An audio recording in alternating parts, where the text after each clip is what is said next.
Well, hello, track here is Sorcery by Demetori. No surprise. But you might recognise the intro if you're a fan of a certain UK metal band. Architects. It is literally Learn to Live. But for some reason, somehow, Demetori has basically got hold of this and made it into, well, this track, a Toho cover. I don't know how this even happens, because Demetori is also referenced Deep Purple, and I'm pretty sure there's other tracks too, like Scarlet references Periphery. It's so fucking bizarre, the range and breadth of music that Demetori seems to know. It's so strange to me, but also great. It's one of the things that makes it amazing. But I have to add that this track is just amazing. Everything from that intro to this melody in the lead and obviously the rhythm and stuff. It's just incredible. I just have so much appreciation for Demetori's style of writing and just how epic it is. You can hear the symphonic instruments quite clearly as well, so that really adds on to it. Yeah, it's quite interesting. Yeah, and then it goes to the chorus bit actually. Like the first bit was like the verse and the bridge. Yeah, I'm quite fascinated by this track, and it's one that I learned as well. I keep forgetting to mention when I've tapped something out or transcribed. And it's got this awesome bridge leading up to the solo, which is great. Oh yeah, pure metal. That's fucking incredible. There's again so much going on here. It's just amazing. It's yeah. Yeah. Then it's got this sort. It's not a breakdown, but it's a cool bit by the way. A metalcore. That's what it is. I can't remember the name for some reason. It's always such a great part to have. Yeah, and then solo. Solo is also great. Just it's very much a melodic solo. It's like following, well, not really anything to be fair. It's just its own thing, and it's also just nicely paced. That's the thing with solos. Sometimes they're a bit all over the place, like mine, and sometimes they actually have a nice sort of mood or feel to it. It's kind of crazy how hard it goes sometimes. And there's always that appreciation of it from myself personally. It's like I've always liked. Yeah, it does fascinate me. I'm not really sure what to add exactly. It's just a track, you'll hear the rest of it, but yeah, let's move on to the first topic. So, yeah, I've seen a bit of gameplay and a review of Crimson Desert. Because it's a game that's been on people's radars, and I've initially thought it was about basically an expansion of, for some reason, Black Desert. I was a bit confused by that. I swear like there was something related to that there. So I don't know what it was exactly, but anyway. I saw a few like teasers of this. I wasn't that into it just off the get-go. I saw like someone post a clip on Reddit of the flying mechanics, which are apparently quite insane. And I also saw the skill up review seemingly pointing out that there are many issues in the game that I feel like need to be ironed out, and it would be a good game if it was a bit more ironed out in that sense. But I've heard random things about this game that I'm not sure if it's true, but I'll explain them. Because I've heard streamers talking about this, like Sips. I've heard him say that it's a bit like GTA, where you just randomly just go into the game world and you appear somewhere random. And it's quite interesting in that sense, because I don't really know what the story is about. But to have that sort of happening would be quite entertaining at times, and it was entertaining in GTA because you never know what you got. If you went into a single player and you see the fucking oh, what is it? I can't think. Oh, something's in my brain's blanked. I'm tired as well. Um, yeah, it's a weird looking game by the looks of it, but I think judging by the elements I've seen, obviously with like the puzzles and just the insane detail, it's trying to be The Witcher but better. Obviously, The Witcher 3 is the only good Witcher game I think out there at the moment, and whilst it's good to have that, and I'm glad to see a Witcher like out there, I'm not all that fascinated by it halfway. I do think there are some issues with it, and judging by some of the gameplay I've seen of, well, Stripping playing this because I'm watching his stream for this, it seems like it is like Souls-like with the bosses, which is kind of insane. I could be wrong about that, or if it's not Souls-like, then it's like very difficult. That's something that gets turned off for me, in all honesty. But the amount of detail in this game is actually insane, even just from the gameplay elements. Because there are like clues for what the boss is doing, the enemy is doing, like hints at when to counter or parry or whatever it is, or dodge. And the camera angles are very interesting. The enemy design certainly is here and there anyway. It's a game that, I don't know, like, just seems to be a bit more above the line, I guess, in terms of power scaling and stuff. And yeah, I think you can say that with Great Assault probably it's not the best thing for it, but still, I think it's quite interesting. It's a game that I'll certainly look at, but as for playing it, I don't know. The Great Assault from Skill Up was the puzzles were too difficult hard to figure out, and there are even developers who didn't know how to figure it out, which was interesting. Is that quite an indication that the game isn't very accessible in any way, which is concerning. And then I saw, actually remember that Jesse Cox playing this briefly before NDA, which is kind of interesting as well. I didn't realise there was one, don't know why the fuck you need it, to be honest. I do find it silly though that you can get banned for that. It's a bit stupid. Like, you can easily make that mistake, especially on different time zones. So yeah,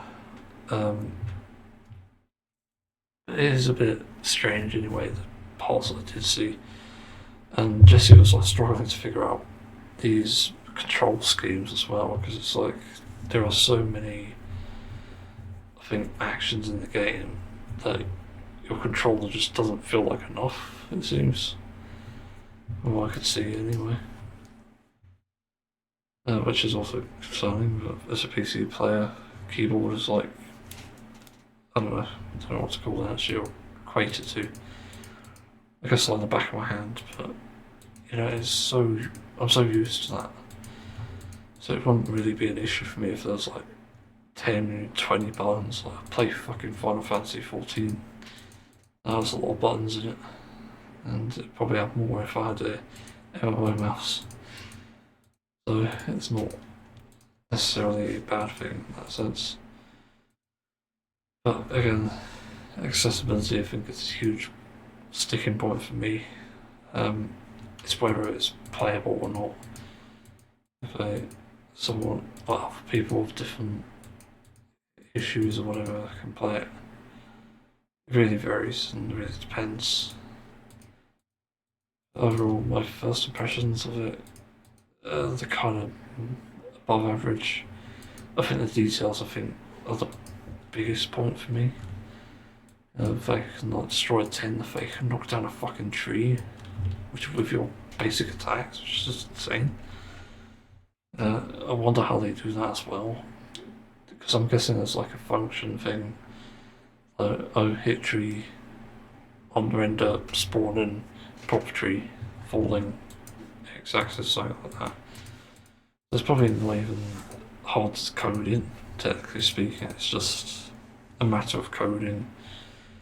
Coding it basically, like getting a good skeleton for it and stuff, and that probably is how it works. And also the tent being destroyed as well is quite interesting. If they destroy a fucking tent, again it's going for detail by the looks of things, which is a good sign in some ways, but bad in others. Has to be said. Maybe I've no idea what the game's actually about though. It's been hard to figure that out, to be honest. Looks like there is a quest system. I did hear that there isn't one actually. I don't know if that's true. So I do find that a bit strange as well. Yeah, we have to see where this game goes, and also is it on Steam? Hang on, Steam Crimson Desert, because it has to be on PC at the moment. Pre-purchase, 12th of March, what? That's already out then. I don't need to type on the date, but fuck off. 1990, 60. Yeah, why not? Mostly positive, no surprises there. Oh, that reminds me actually. There's also a complaint that it uses AI in some areas, which I'm a bit confused about, and they don't even list it in the description. It's a bit strange in that sense. My god, those previews are high. Yes. Fucking hell. That's above 60. What the hell? I've never seen that before. For a game like this, like what the hell? Yeah, oh god, it's called Standard Deluxe Edition thing. Plate set, sure, Sports Pack. It's not the worst one I've seen, to be fair. I think it's really just a DLC. It's got like the deluxe pack as an add-on. I've seen it going for like $70 apparently. Just like it's still bad, but I don't know. It depends on how big the game is and how enjoyable it is to people. I think that's the biggest problem with pricing. Sometimes it's not justified and you get a slop, like Assassin's Creed for example. But sometimes you get a good game. It really varies. What do reviews say? I'm looking at a positive one and a negative one. I don't really want popular, let's just do let me display most recent, there we go. Must play positive, that's not anything. Someone, you could put their PC specs in the review. What the hell? Highlight them. Someone with an RTX 3070, similar setup to I have actually. Except I've got 32GB RAM. The game is very good, although I mainly have a problem with performance. I have 3070. My PC isn't old, however, even at medium graphics I can barely maintain 60 FPS and a stable GPU temperature. This game needs heavy optimization. Yeah, doesn't surprise me. Look at the graphics as well, forgot to mention that. It is graphically really fucking impressive. It's not realistic by any means, but it has such a fucking style and it is fantasy as well. So it is very interesting. It does sort of look demanding. I've seen bump maps here and there, so they have obviously reasonably so cut corners. I've also seen clipping as well, a bit of it.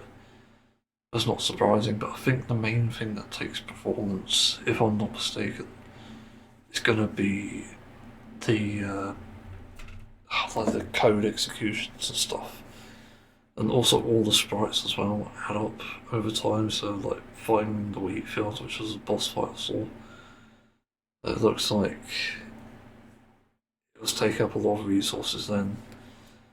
It does surprise me, and I guess they have very good LOD to even have a stable frame rate. There's stage, this GPU, I don't know. What particles as well, the grass moves when you move. There's so much geometry as well, that's probably also adding to it. It's basically like they've tried to make the game of their dreams. It seems like whoever designed this. Anyway, more reviews. Just more one sentences. Negative, this game plays and feels weird, not sure what it is. Reminds me of Splinter Cell, but with swords or something. Not sure how to feel about it. It's interesting. I've never really played Splinter Cell. Another negative, I do like how they're trying different things here, but this is an action game where there is not enough action and combat being very basic. Is it? I don't know, from the boss fight or getting your hot ass handed to you, it doesn't seem basic. Anyway, there are better action games out there than this. I'm just not a fan of the tedious task, like clearing, rescue animals, finding and missing items, etc. I just wish they focus more on the combat. Just what I would spot personally. So for me, the main story has just been doing side quests around the world and helping people. It's not a good look. I think they focused on the wrong things, but I think they got to have the fundamentals first, like performance, controls, graphics, which I've not done.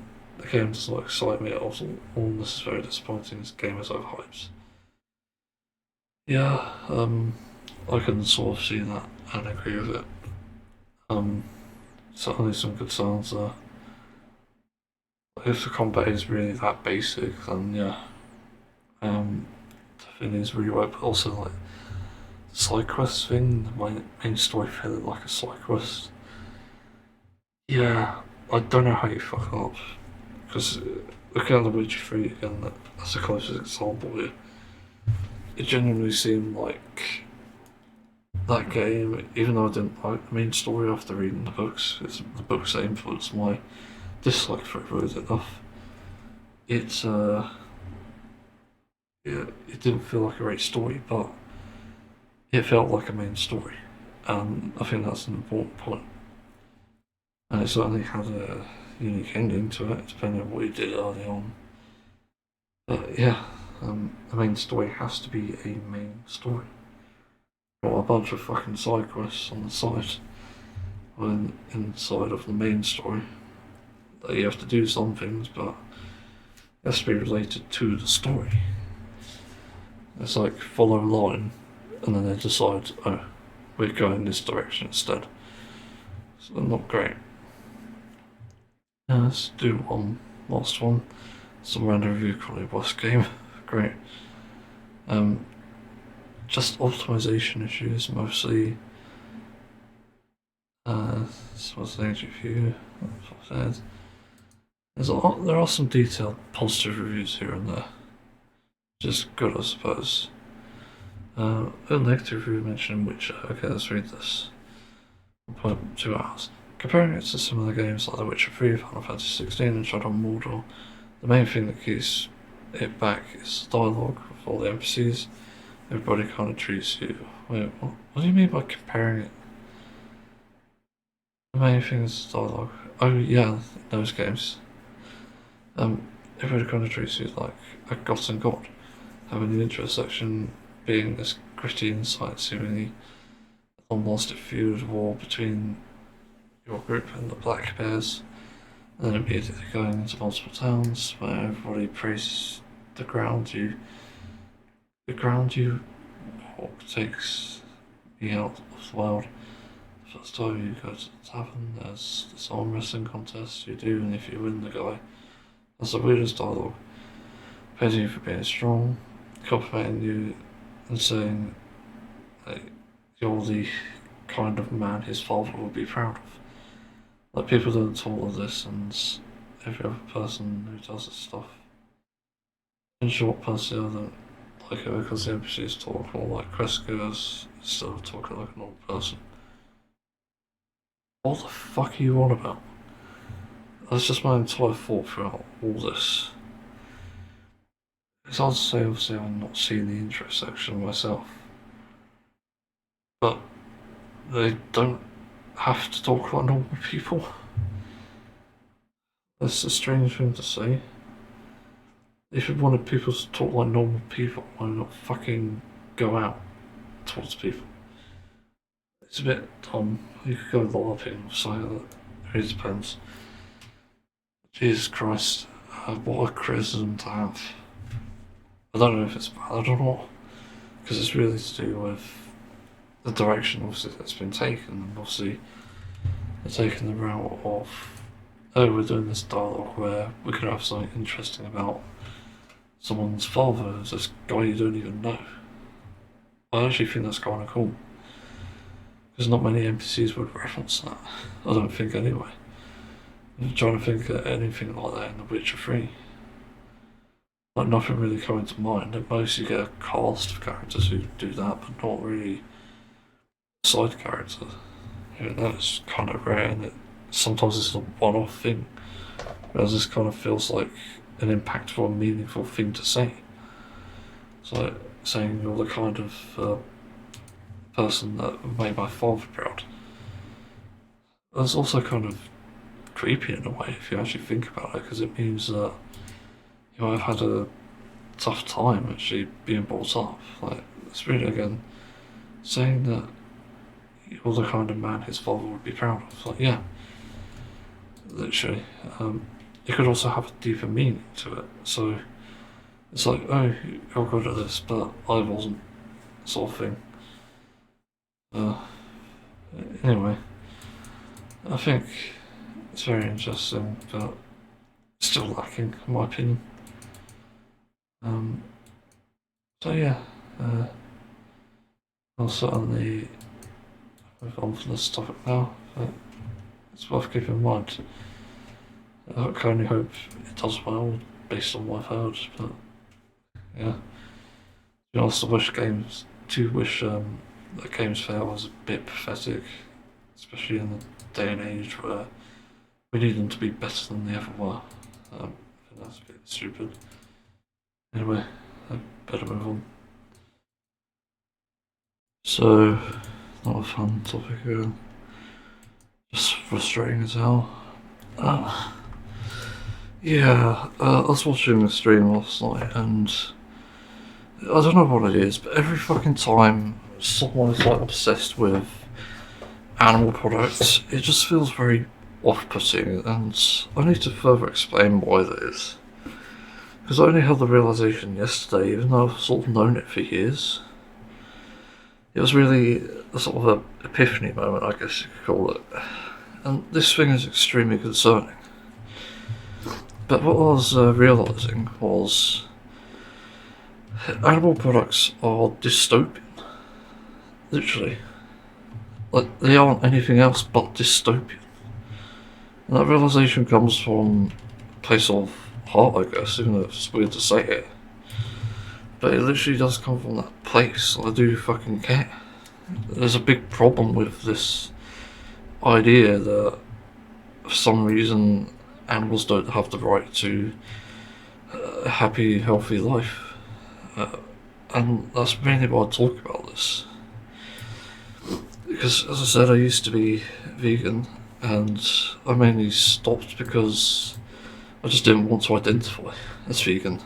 I still follow the philosophy, but I don't identify, and that's the difference. Like, you can be a non-vegan and yet still avoid animal products at all costs, much like the philosophy of veganism. And yeah, you can apply the label to me, technically speaking, but I won't apply it to myself. I don't care. It's not really relevant. And the other thing with that is like the social issues as well.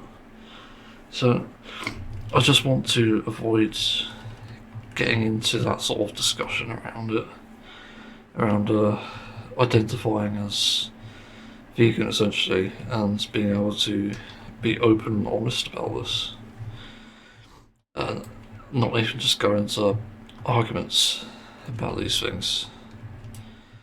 What's really disappointing is when I hear well-meant or well-meaning streamers or content creators talk about animal products like their life fucking depends on it.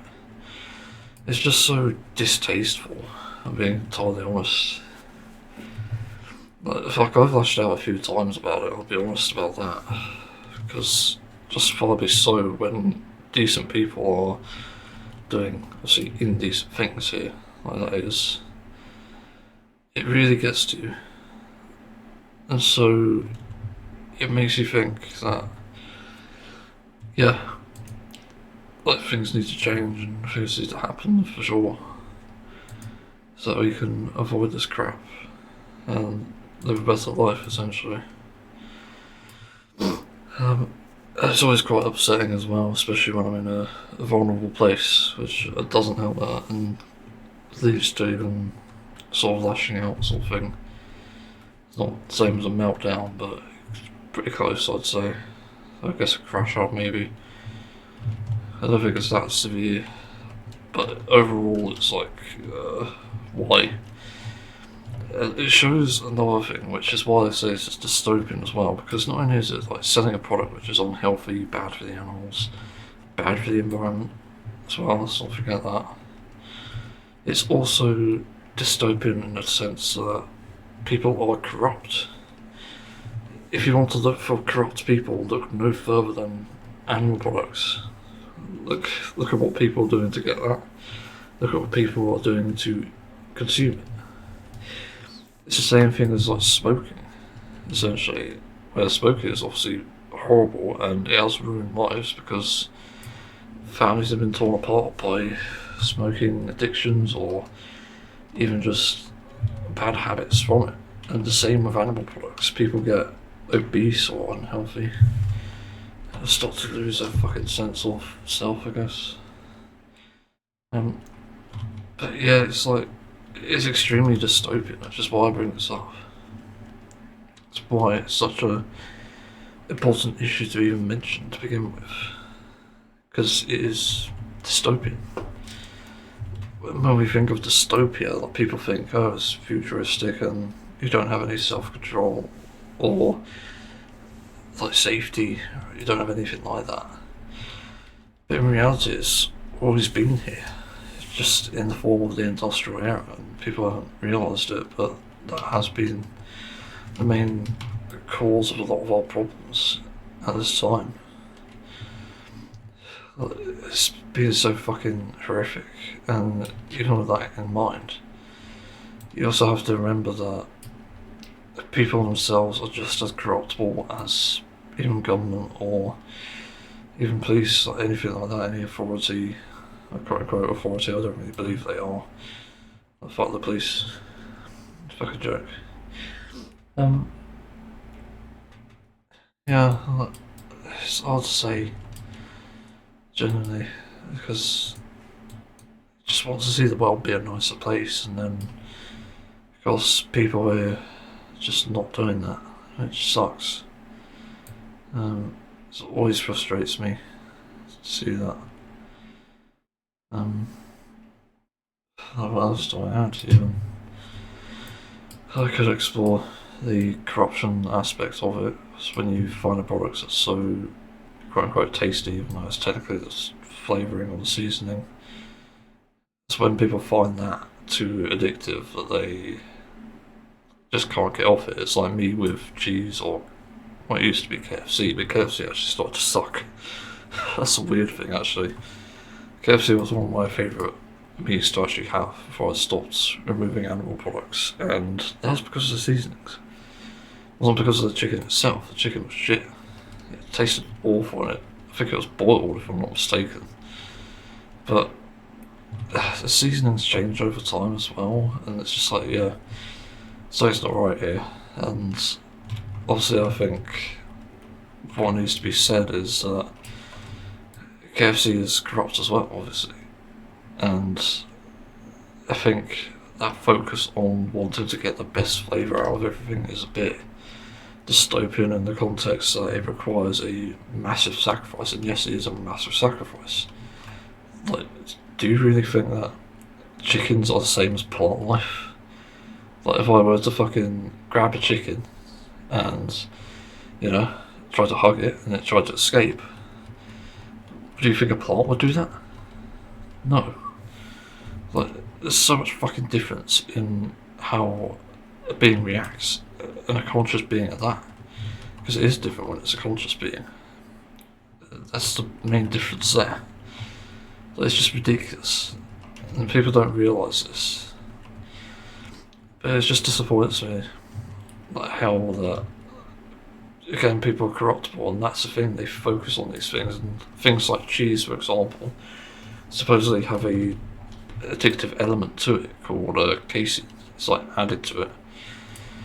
And that gives people that sort of desire to have, well, basically cheese. It's got that sort of element. It's almost like MSG, but for cheese, I guess. And it makes you want more. It makes you crave more. And yeah, even despite having cut out animal products for years, I still sort of have that itch. Like, I kind of want to try cheese again. But no, I end up not doing it because I know I'll get addicted to it again.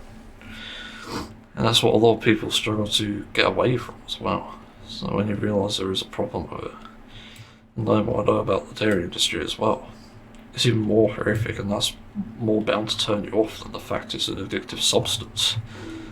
Like, fucking hell, the dairy industry is probably one of the most cruel industries out there. It makes fur farms look rational.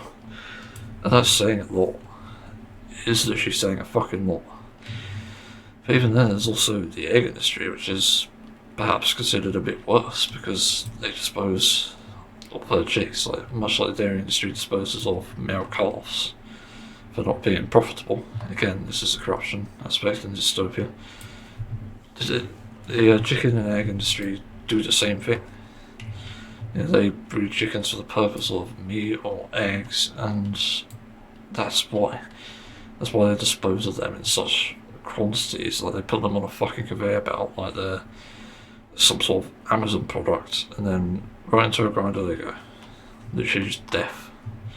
On their first, second day of life, it varies. But this is what I mean, it's just dystopian. And then when I see people consuming it, it's like, what the fuck are you doing? Like, you idiots know that animal products are just inherently evil for everything, for everyone.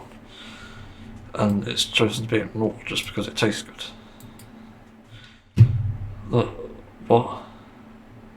Are you fucking kidding me?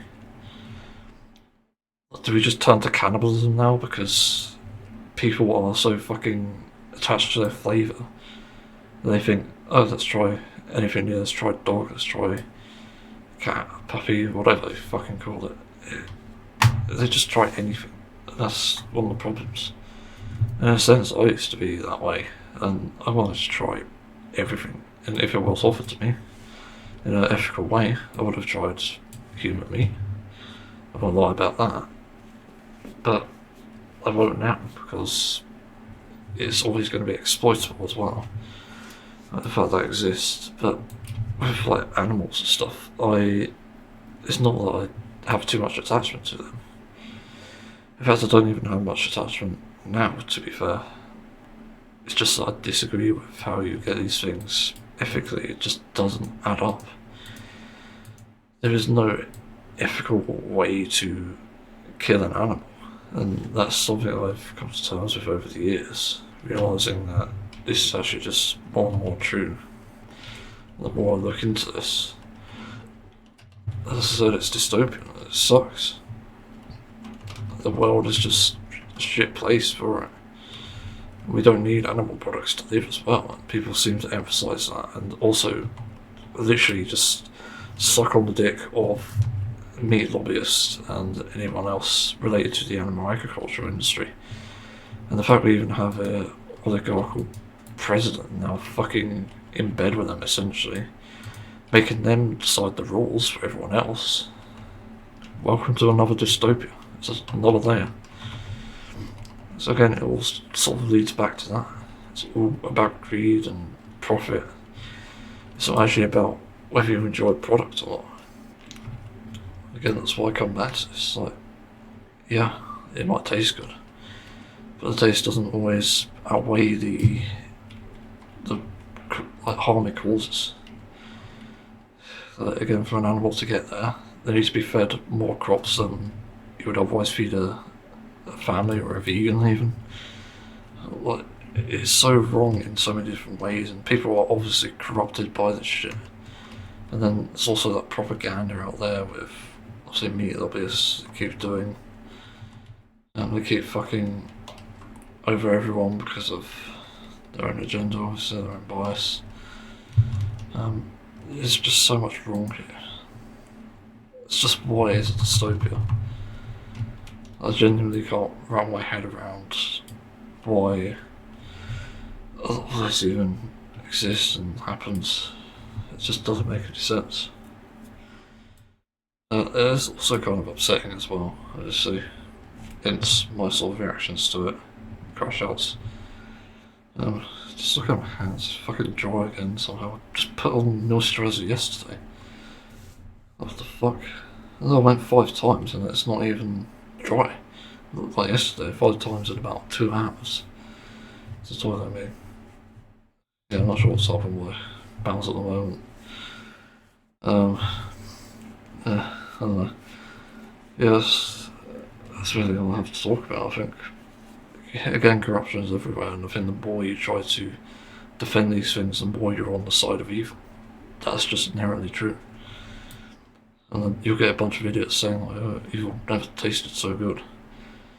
Well, the problem is, evil comes at a cost, and it will end up coming at you next. Like, that's the thing. It fucking backfires. It's so fucking dangerous to, again, be on the side of evil. It again comes back to you. It always will. Because that's what happens here. It's evil for evil's sake.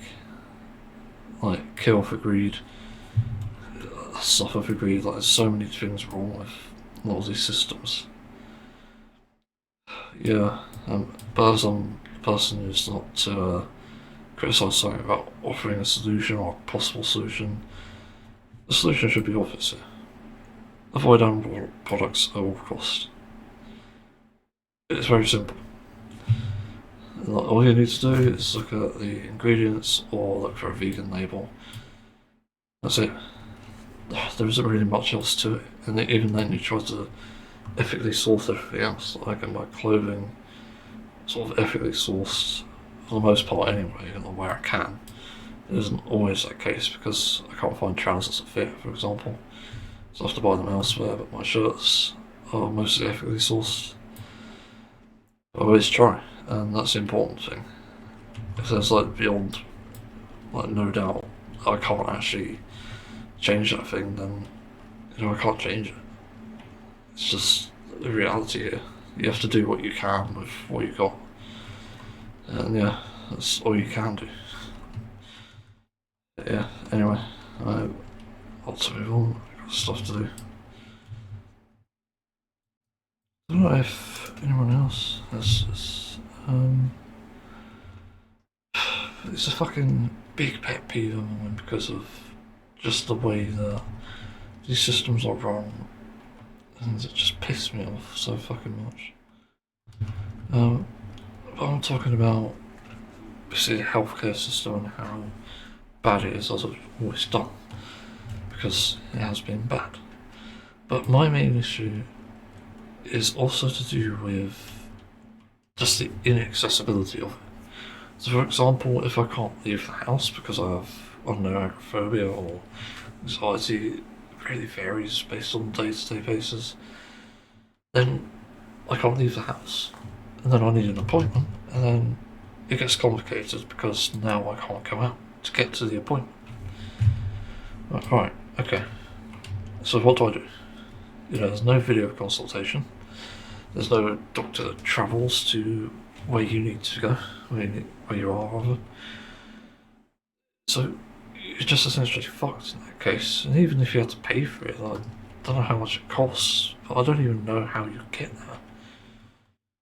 So it's always a bit of a fucking mystery and a pain in the arse. Because I just want to know how the fuck you even like get help in this way. It genuinely feels like there isn't really anything being done about this. given that there are people out there who have so much compared to deal with it, who definitely need help and can't come out to get it. It feels very fucking wrong. It's unbelievable how bad that is. And this other scenario that I've thought about, because I started getting chest pains again after, well, I've had them on and off for a few months now. I don't really know what they're caused by, where they're from. I thought it was diet at first, and then sorted out my diet. Still had them. Okay, it's not my diet. And thought it was my ulcerative colitis. I haven't really sorted it out, but it seems to be related though. It's just weird, so I'm guessing it's ulcerative colitis causing my chest pains. Because of the frequency, I had to go to the toilet and strain myself. Yeah, and then I noticed something recently where whenever I sort of bend over in a, not bend over, well, actually yeah, like bend my torso, rather is the correct way to say it. I feel like something snap into place or out of place. It's so strange. I don't know what the fuck that is, or if it's something to be worried about. It's very odd. I don't really understand that. It's just frustrating to see because I just want to be fucking healthy at this point. I just don't want to deal with the crap. It annoys me so much. It just won't go away. It distracts me too. So when I'm like making music here, like chilling, or sort of half AFK in this game, trying to get by, it interrupts me. Because that's what it does. It's like a chest pain and then I can't get rid of it. It gets really annoying. And the thing with this is I tried to address it months ago. But the problem is the way to get the appointment was to travel. Right. This has happened several times. So from where I live, there's been 3 different fucking places I have to travel for 3 different fucking things. Which is ridiculous. At most it should be 1 place, but I don't understand why I have to travel that far. So, just as an example, like, I actually need to check the distance. I'm not sure exactly how far it is, like from home to wherever it is. Let's have a look quick. So let me type this in. So my place to what was that other fucking place? Yeah. So let's see. Well, what? DuckDuckGo, give me the response I need. Okay, oh no, there we go. Let's see. Does it say travel time? No. It's not helpful. Distance. Okay, there we go. Apparently, is that right?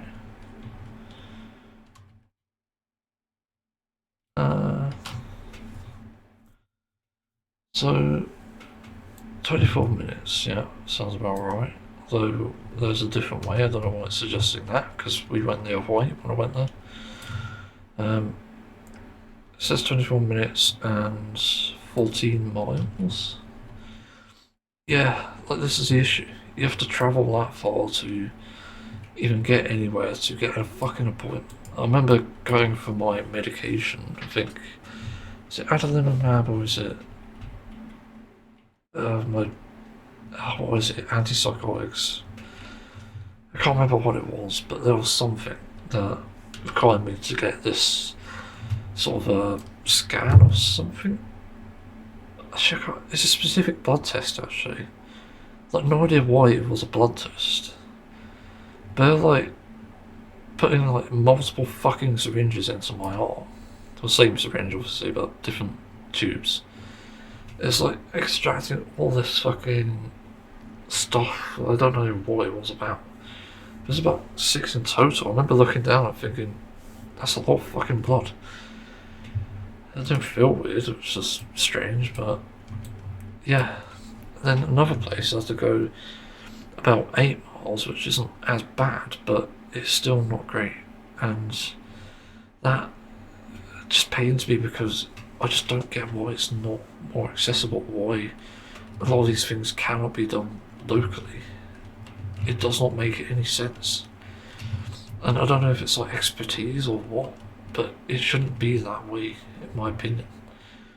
It should be much more accessible because I struggle with this. It literally makes me not want to go and get checked out. So for my chest issues, again the 14 miles, I couldn't do it in the end because it was too far away and I was too anxious. I was going through burnout as well, so no. No is my response. I cancelled. Said, no, I'm not doing this. So I fucking left. I cancelled it and said, no, I'm not doing it anymore. It has to come to me or I'm not fucking doing it. Or at least to my town. But then another thing was my mental health assessment, which was even further away, I think.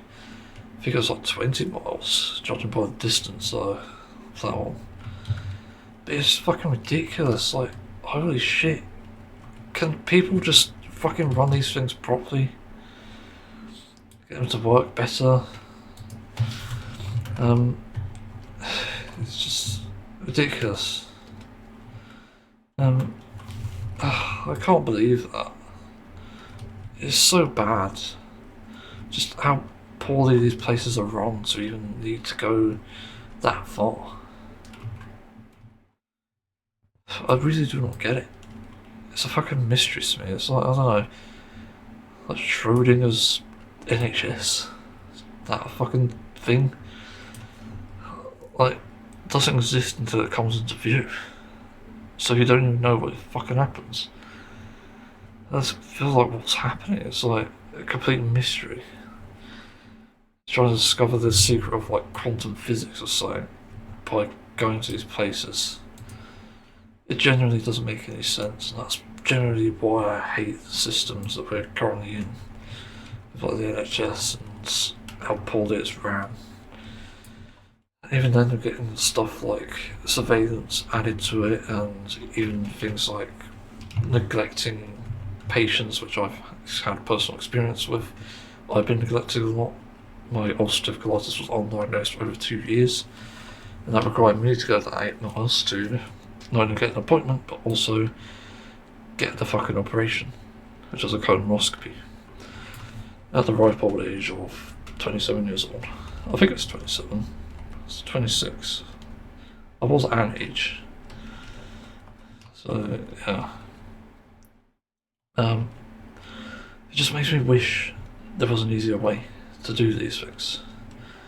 I don't know, a travelling doctor or someone who could just fucking give a shit, put things into their place, and like, again with the surveillance and neglecting even basic procedures. This adds on to the problems. And as I talked about recently, the person coming out as trans, they also talked about the methods to get there, and basically there's like a directory for where to find private doctors, which I didn't even realise was a thing, because in my time of surgery it always came up with NHS, and I thought, so it's not right here, because people get private doctors and I don't find any. So I began to think, like, how do I find it privately? And it turns out this might be how. Just ask around, or you figure out through other people how to do that, or even just get recommended. And it feels tempting to go there because to get private healthcare, because the NHS doesn't do it. There is no justice. Literally, there's no fucking justice in the NHS, and that's where it feels so wrong. Doctors who are even GPs are not even doctors, that's the thing. People mix up GPs and doctors, and as far as I know there's a difference. A general practitioner, implied by the name, is a general practitioner. So not even a doctor, not even qualified. They just read an article and do the basics. But a doctor, on the other hand, will look at everything, determine what's wrong if there is. Like, they'll do tests, they'll do thorough examination. I know that because I have had a doctor at my own GP practice, like a real qualified doctor, and the difference is night and fucking day. It's unbelievable what work she did to fucking figure out some of my problems.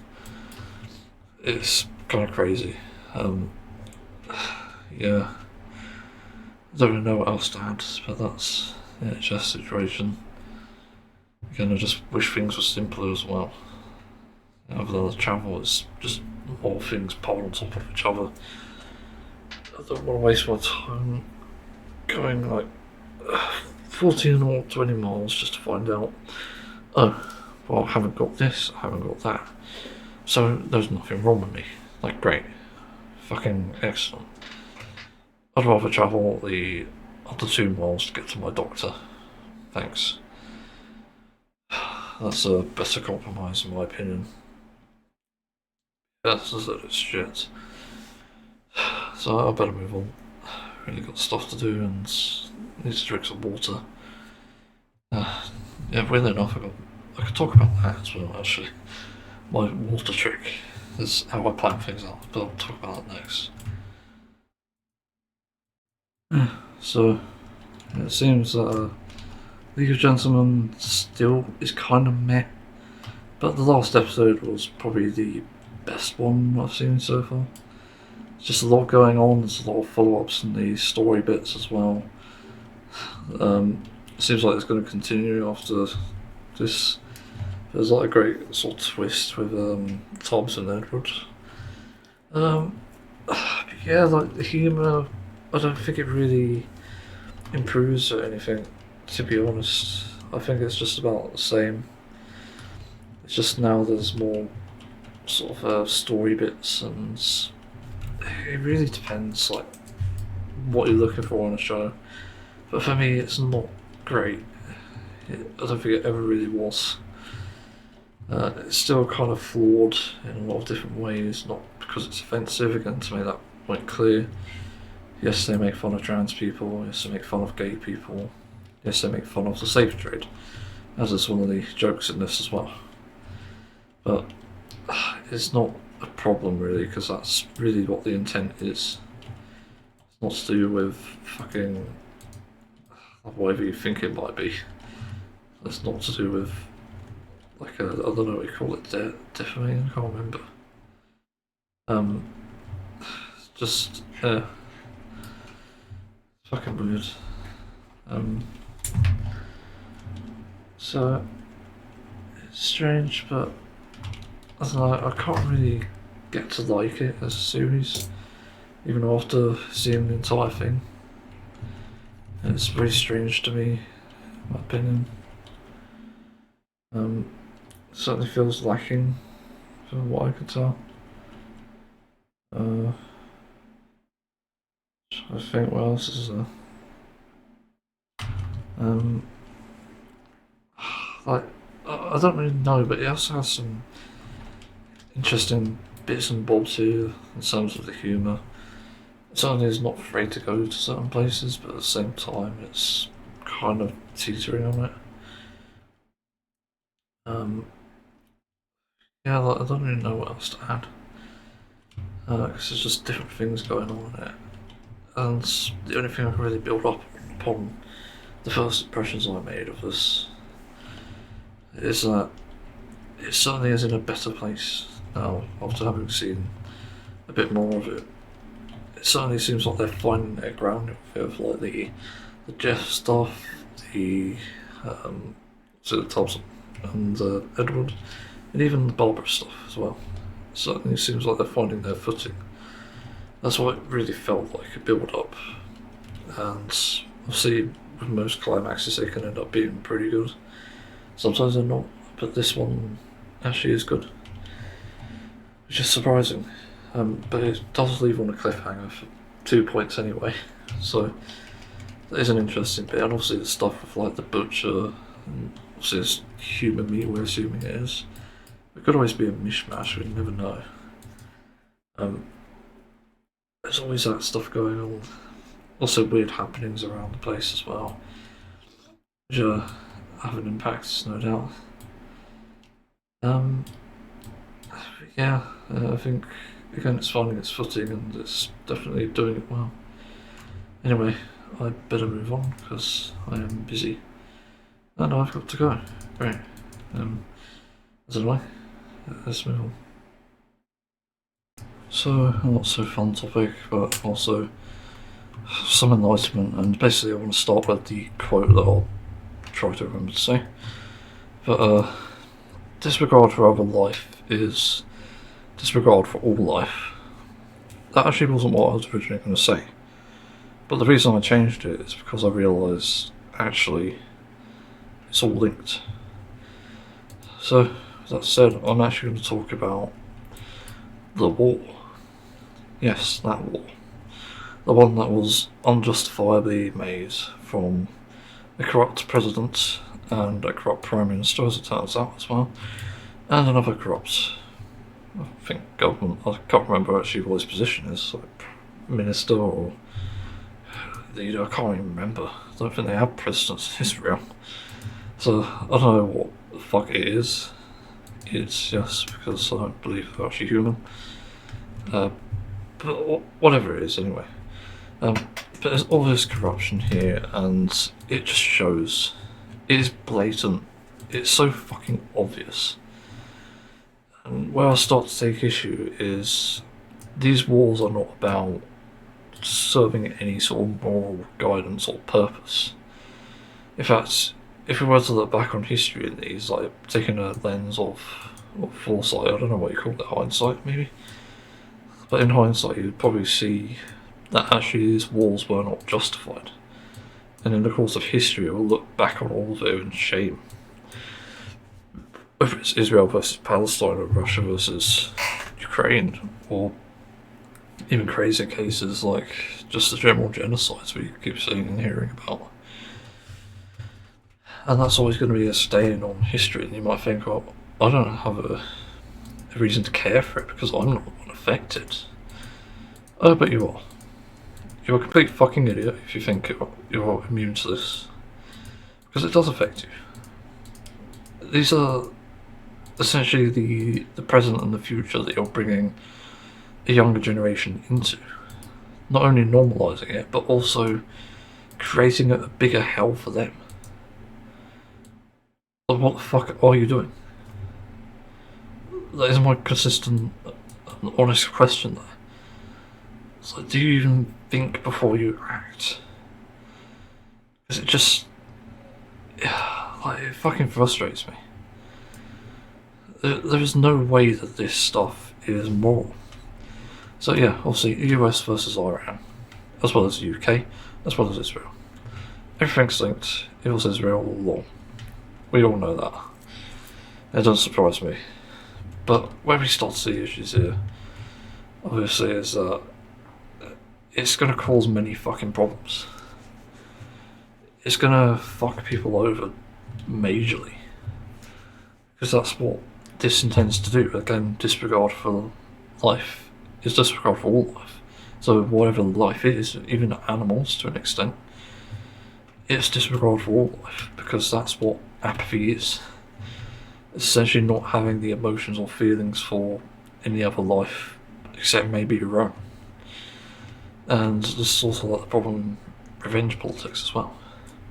But why I haven't spoken about the war that much is because everyone else does a better job than I do, especially in the nitty-gritty details. I've got to fucking hate that term. And that's where it sort of counts, I guess. But I have to mention that there are just so many problems around this that people may not even realise again. Putting up the disregard for some life is disregard for all life, because that is literally what it is. It is disregard for all fucking life. That's the ridiculousness of this situation. So we can't ignore that. What do I even add here?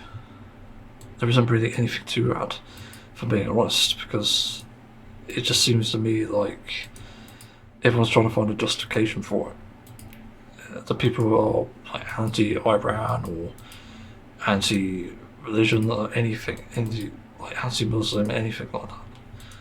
This doesn't even serve your agenda, by the way. It does nothing. In fact, it only sparks more problems because now you're affecting people who maybe even don't live there or people who just care a lot. And they will take issues with you and start to find ways to terrorise you.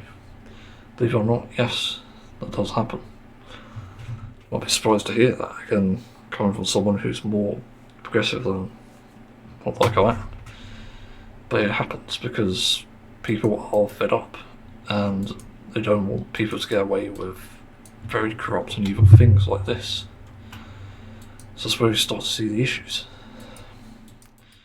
So it really doesn't surprise me if we start seeing more of that.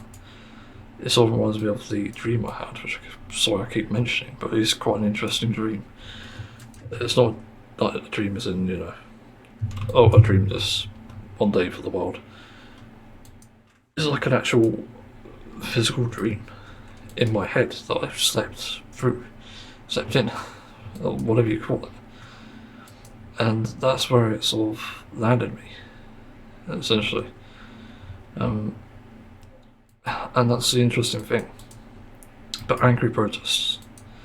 Basically a type of protest where it doesn't take the form of peace, it takes the form of anger and violence. And not necessarily violence you're thinking of, like blood spattered everywhere, but the violence of essentially causing physical harm in a non-threatening way. So speaking like pushing people over, creating a sensory hellscape where it's obviously necessary. It's something that could happen because of, again, the things that are happening now. You spark a war in one place where it doesn't need one, you spark a war in others. So that's obviously going to happen. It's just nuts. So I just don't understand the reasoning behind, again, propping up walls like this shit.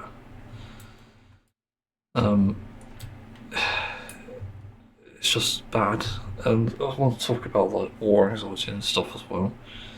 So where it sort of came from with that, and also just the intelligence of a child.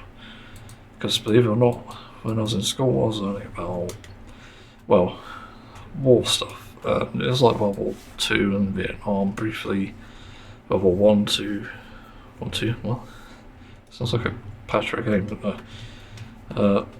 Stuff like that, and it was interesting, to say the least.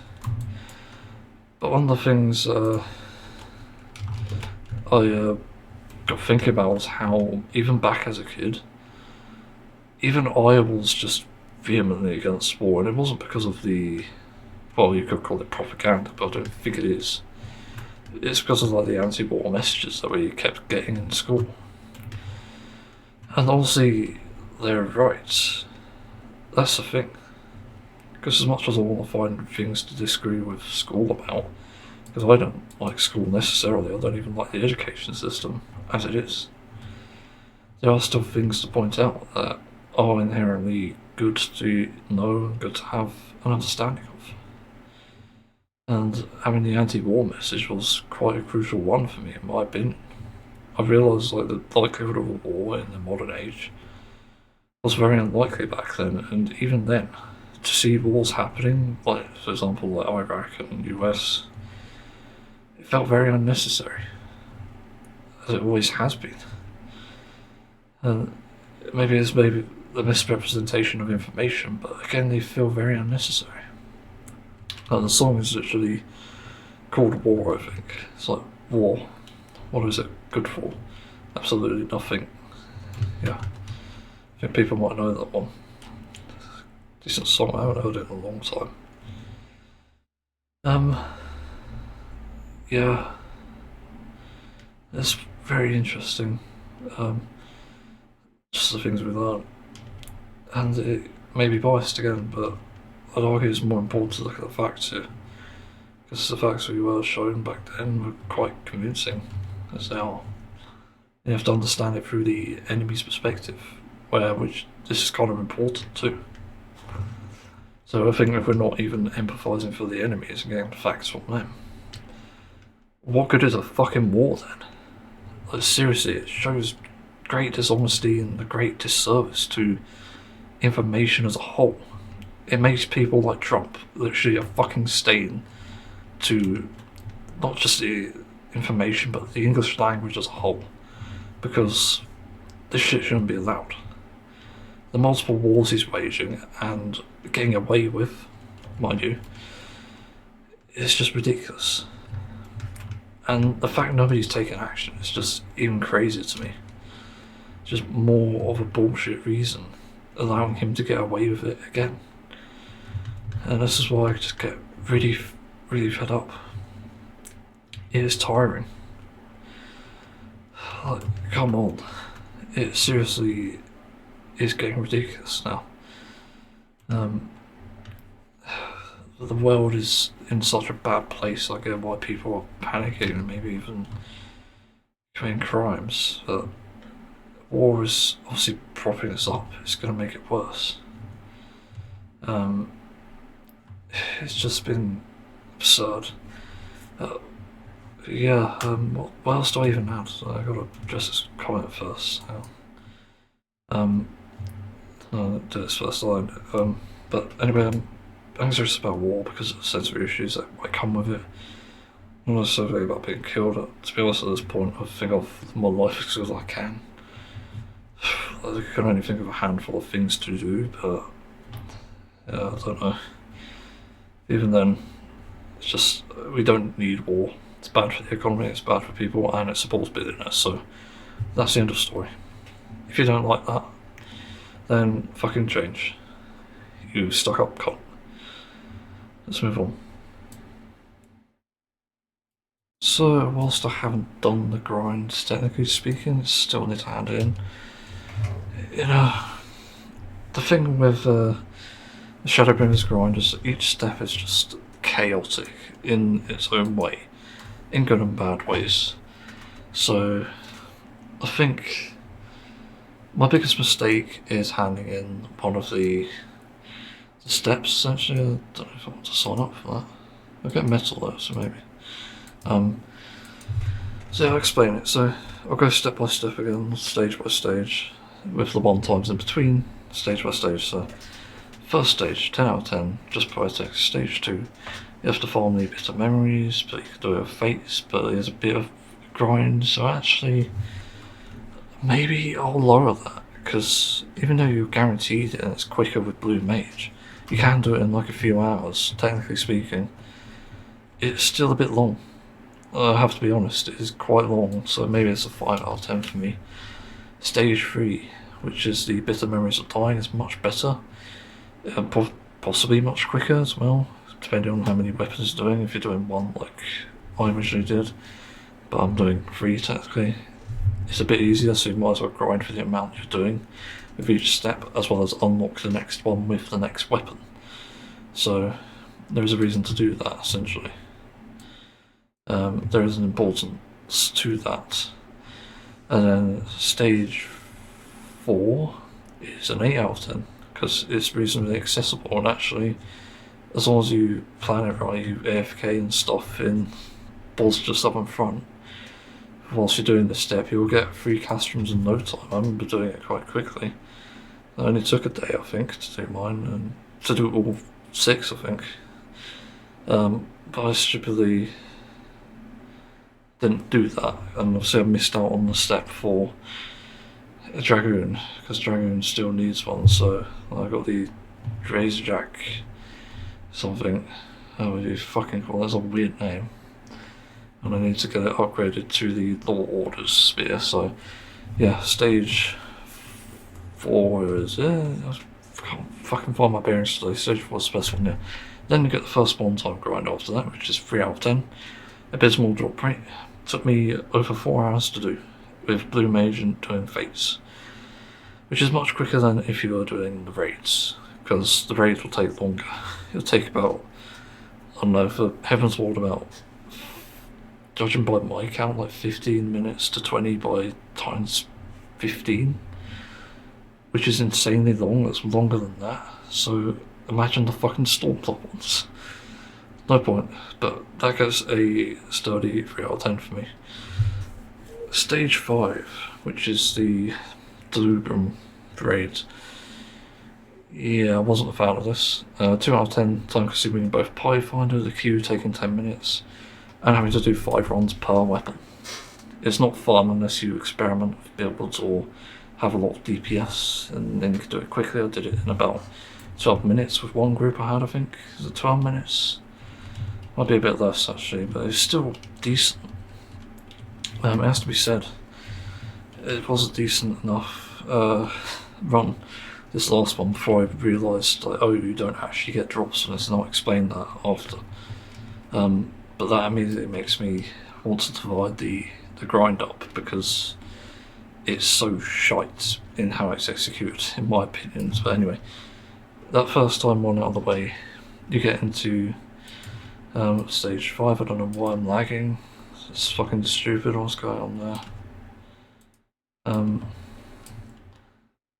Stage 5. Wait, did I do that? Stage 5. Wait, where am I? I'm a bit confused. Yeah, I'm gonna have to die here, I think.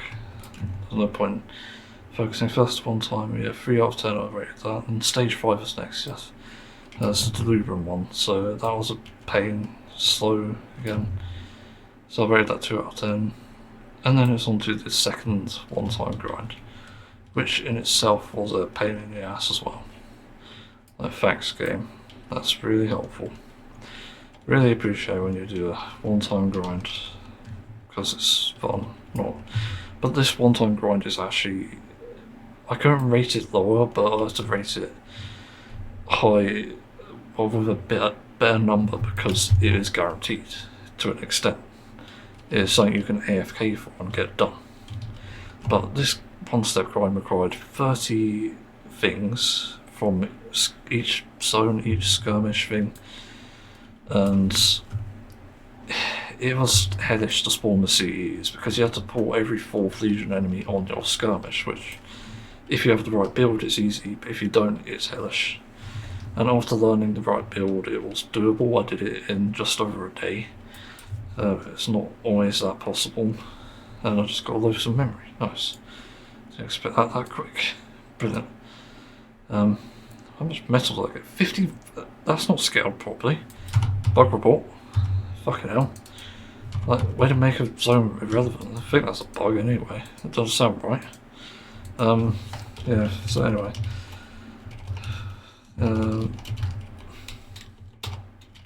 The last stage is an interesting one, I think, because it's doable passively, and it's only because you could do like Delubrum, but also Zardia, what the fuck it's called, Delilah, that's it.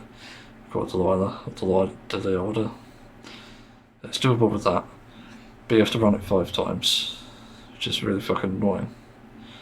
So it takes time, and I haven't done that. I did it through Delubrum instead, which you can also get the 4th stages, or 5th, I think it's 5th stage actually. But if you have the 5th stage active whilst doing that, you get 2 at once. You get 2, or you get 3 time worn artifacts and 2 crystals.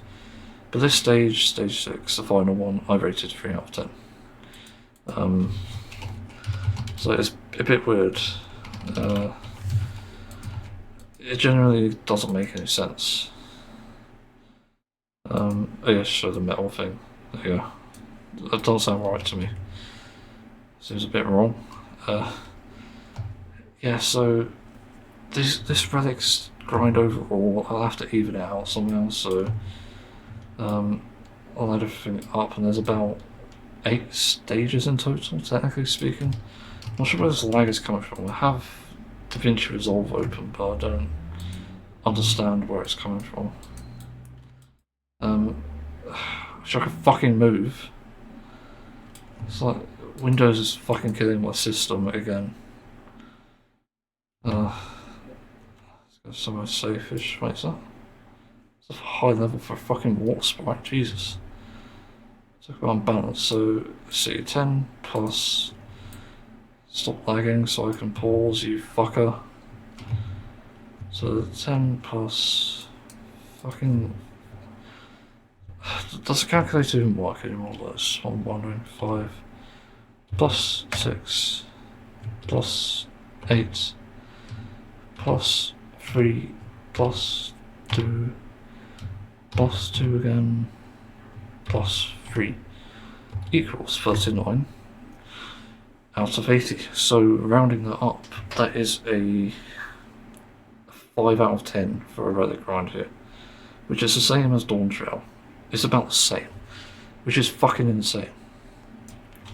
So yeah, like the time of like Delilah, for example, there was a bunch of new players and we didn't do that well. We completed it, but you also have to complete it to get the weapons, so if you all die, good luck. So yeah, but that also rounds up the final scores for the relic weapons, because I've done them all now. And I've rated them all. To reiterate, Everyone Reborn is 0 out of 10, 2 grinded to complete. So that's pretty justified, I think. Pretty sure people don't like it. And then there's Heaven's Walls, which is 7 out of 10, but I said it's just tedious, which this one is as well, so I'll add that, just tedious and a bit random. Then you got Stormblood, which is 5 out of 10 overall. Each stage is different, but it gets slower over time, which is weird enough. Same racing. Shadowbringers, just tedious, a bit random. So it's a bit of an opposite problem to Stormblood, but Stormblood was just very fucking long. In fact, Stormblood took me longer than Shadowbringers. Shadowbringers I started last week. So weirdly enough, I think it gets maybe a 5.5. So yeah, it's a bit better. And then you've got Endwalker, 9 out of 10. Good passive grind, because just hanging poetics. Not the nicest weapons, but it's doable. And finally Dawn Trail, 5 out of 10. Each stage grindy to start with, I mean. And then the time grind in game is a bit tedious, so that's the only problem. It's got multiple grind layers, and it's just, yeah. As long as you spam A trains, you'll have all of them like I have. It's doable. But that concludes the relic weapons. So yeah, we can see each stage is different in its own way. But in terms of like what ones I'd rather do, weirdly enough, Shadowbringers probably the one I would prefer to do, because it is doable. It's not stupidly RNG, it's not stupidly tedious, but it is in areas, and it depends on what stage you want, because sometimes the stage 5 weapon, which I prefer to call stage 4, because that's what it is technically, is better than a stage 6 weapon. So I don't understand that. But yeah, it's a strange grind. I'm not a fan of it.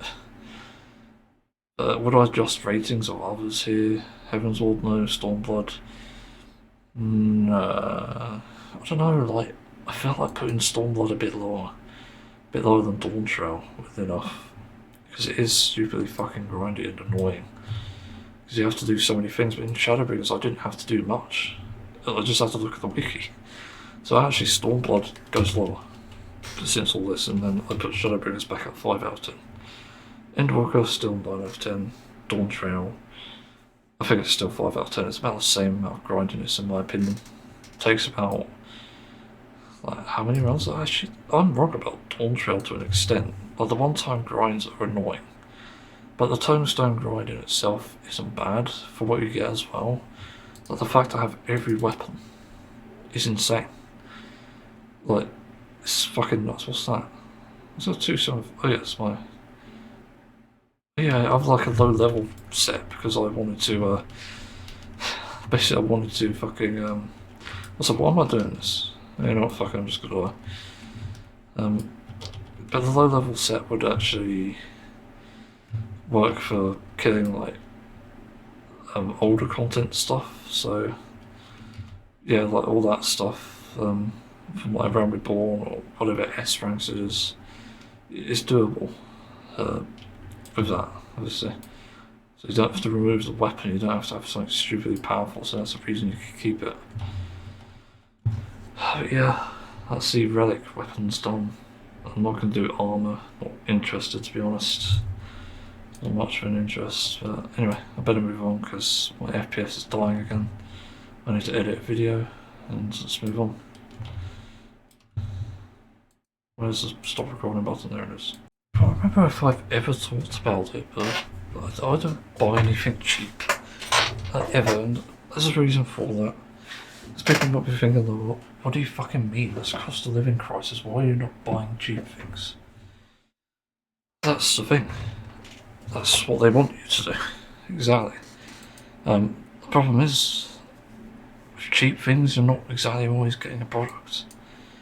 And the bigger issue here is, when I look at it and look at what other people are doing, rather, I'm just in disagreement because I just can't see a rational way through this. I'd rather buy something off Amazon rather than, for example, Temu.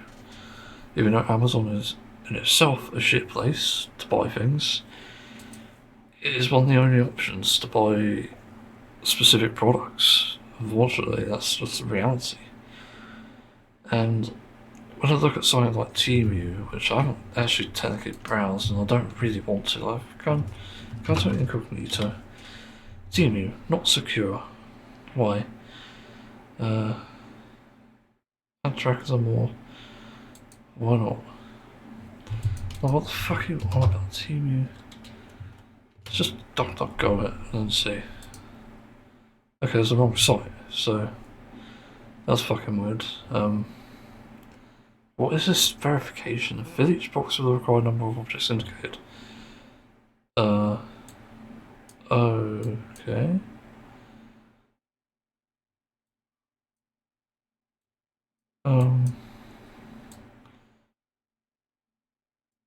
Okay. Is that one or is that two? Okay, successful. That's the most confusing fucking image I've ever seen. I'm not gonna lie. Image capture. So, I don't know what I need. Like, was it? I guess because of VPN. It's in rubles, I think. I don't know, what would I need that might need replacing? So, for example, I'm not going to compare prices, but, you know, I've never looked at the site, and I don't really want to buy anything from here. So, okay, it is one. Air fryer liners, because I use this quite frequently. And I use them because I tried silicone ones, and they tasted fucking horrible. They don't dry, they take on the flavour or the taste of washing up liquid, and it's terrible. And even though these are not my air fryer specs, I don't think anyway. So what's 54R and the R54 to GBP? Let's see if that comes up with anything. Is it African? How? It says I'm in Spain. It's weird. Only 0.044 pounds, that's not right. I'll just say that 54 thousand rubles? No, rubles. For some reason I thought it was rupels. Okay, that's not even helpful. Apparently it's like 40p. I don't know, I can't tell. But the point is, these things are cheap for a reason. They're likely not going to work, and reviews can be deceiving in that sense because they can inflate everything with some very artificial, thing. I'll look about air fryer liners again to see. Air fryer liners. Yeah, I still use one. So we've got pretty much all high ratings. There's not a single one that's below 4 stars. And I don't know if that's because they maybe found the basic purpose or not, but let's see about something else. I don't know. Headphones, something more niche, something that's very specific. Well, I don't need to verify again.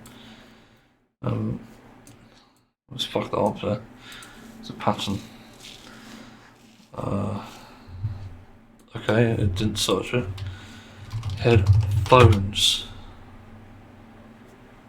What? Why do I need to sign in? This is a problem as well.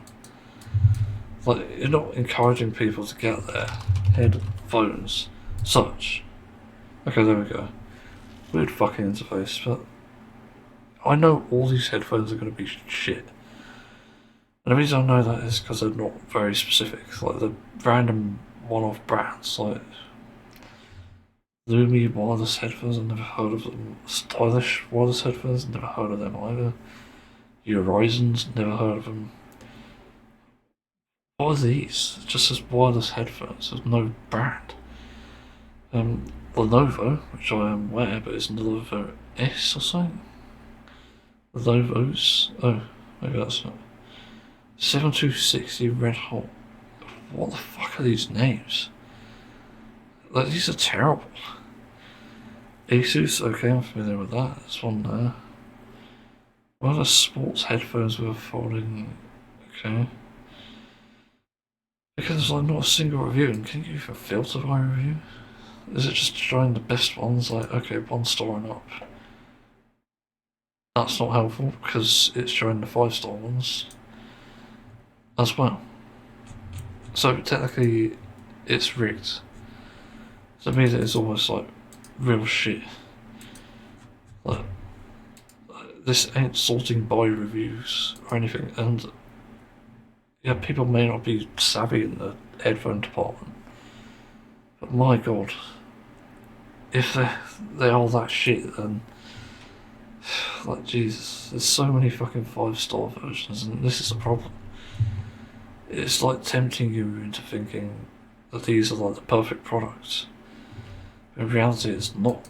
And one of the other things I have to mention as well with a cheap product, there also has to be a trade-off. There has to be a reason why it's so cheap. I remember doing research on these cheap Chinese guitars a while ago when I wanted to get a Skirvison really badly, and then obviously can't afford it because it's absurdly priced, and then finally I got a financial situation that worked for me, and then I was able to get one. Well, essentially pay over for it over a few months. But that was a pain in the ass, and I was trying to find a guitar alternative. Long story short, I found some that were similar, and I tried to do some research, and it seemed like a scam. It genuinely seemed like a fucking joke.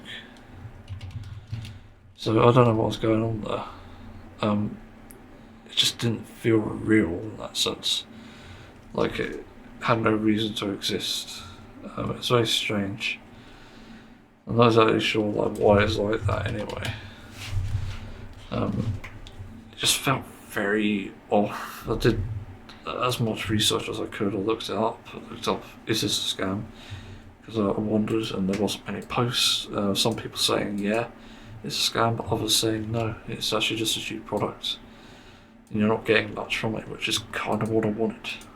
I just wanted a bass guitar, and then I can essentially switch out things and fix things where I need to, like file out the frets and get a new pickup system. I don't think it's that hard to do, although you might need to change the nut and the action and bridge maybe. There's different things you can do, and I was willing to go that far. It'd be cheaper to do that. But strangely enough, I just ended up not going into that. I didn't buy a guitar because I found out through looking at reviews, there are many fake reviews. There wasn't much proof of it, and I wasn't willing to buy any anyway. It's just very strange. So, yeah, a cheap guitar is a cheap guitar. You look online at what they say about them, and they actually say that it's not usually worth it. At least that's what they used to say anyway. And this is back in like 2018, 2019, I think. Maybe even 2017. But it's so dodgy to find one. And this is why you don't buy things that you don't even know the brand for. As much as I hate capitalism and stuff, sometimes a brand is better than the cheaper alternative, and even then, what does the cheaper one support? Because it could be slave labour, it could be apparently radiation-filled products. I remember that's something that went around for a while. And so it's also dangerous in that sense. Like, I have a few Temu things behind me, but that's because someone gave them to me. It's like a stupid little violin and stuff like that. Like stupid gimmicky things, which I'm not using, it's just display. It's like a tiny violin, it's like the world's smallest violin, which is fucking funny. That's why I kept it. But I don't know who's made that. I don't know where it came from, if it was even a good product to begin with, if people even liked it. Or even if it had a function, like, it's deceiving in many ways. You don't know anything. And where with a brand you can get whistleblowers and transparency in products that come from China, like Temu stuff, you don't have the same transparency. If anything, it's suppressed, and then you don't even know what goes through people's minds. They could be selling these things from a bad place, or trafficking things. You never fucking know. Like, it's so fucked up. It's really hard to know if like the things that are going on there are the same as what's going on here, but it's not the same, obviously, because of the price. And I don't really understand the obsession with something like Temu, or even just Wish. Like, I remember Wish being a thing a while ago. I'm sure if they're still around, hopefully not. It's like getting a Wish.com PC. It's like, for fuck's sake. Can people just not go into these things? I get people might buy them because it's cheap, but do research. That's what the internet's fucking for. And that's what I've done for years now. And like 8 times out of 10, it's reliable. I have had situations where it's not, whether that's like games or certain products, but it has been far more better than just going in blind. It's going in blind, you might not get something that you need. So that's the problem there. It's just absolute absurdity and crazy. It's like, I don't even know what to say. That's why I don't support them. It's the same with clothing. I don't like to get cheap clothing because I don't know where it's even come from. I question all these things since learning critical thinking. It's not just the fact I removed like animal products and learned the truth about that. It's the fact that I've looked into how it gets there and actually seeing it in writing, and the transparency also just describing pure evil. And then you have to wonder how many places don't even describe their evils like at all, which is an even more harrowing thought. So you have to go with someone that's more reliable and trustworthy. And my clothing I get it from somewhere else. I get it from vegan outfitters. Well, the shirts anyway. I will say they've lowered in quality. I think they've actually shrunk them. I don't know what's going on. I got 2XL.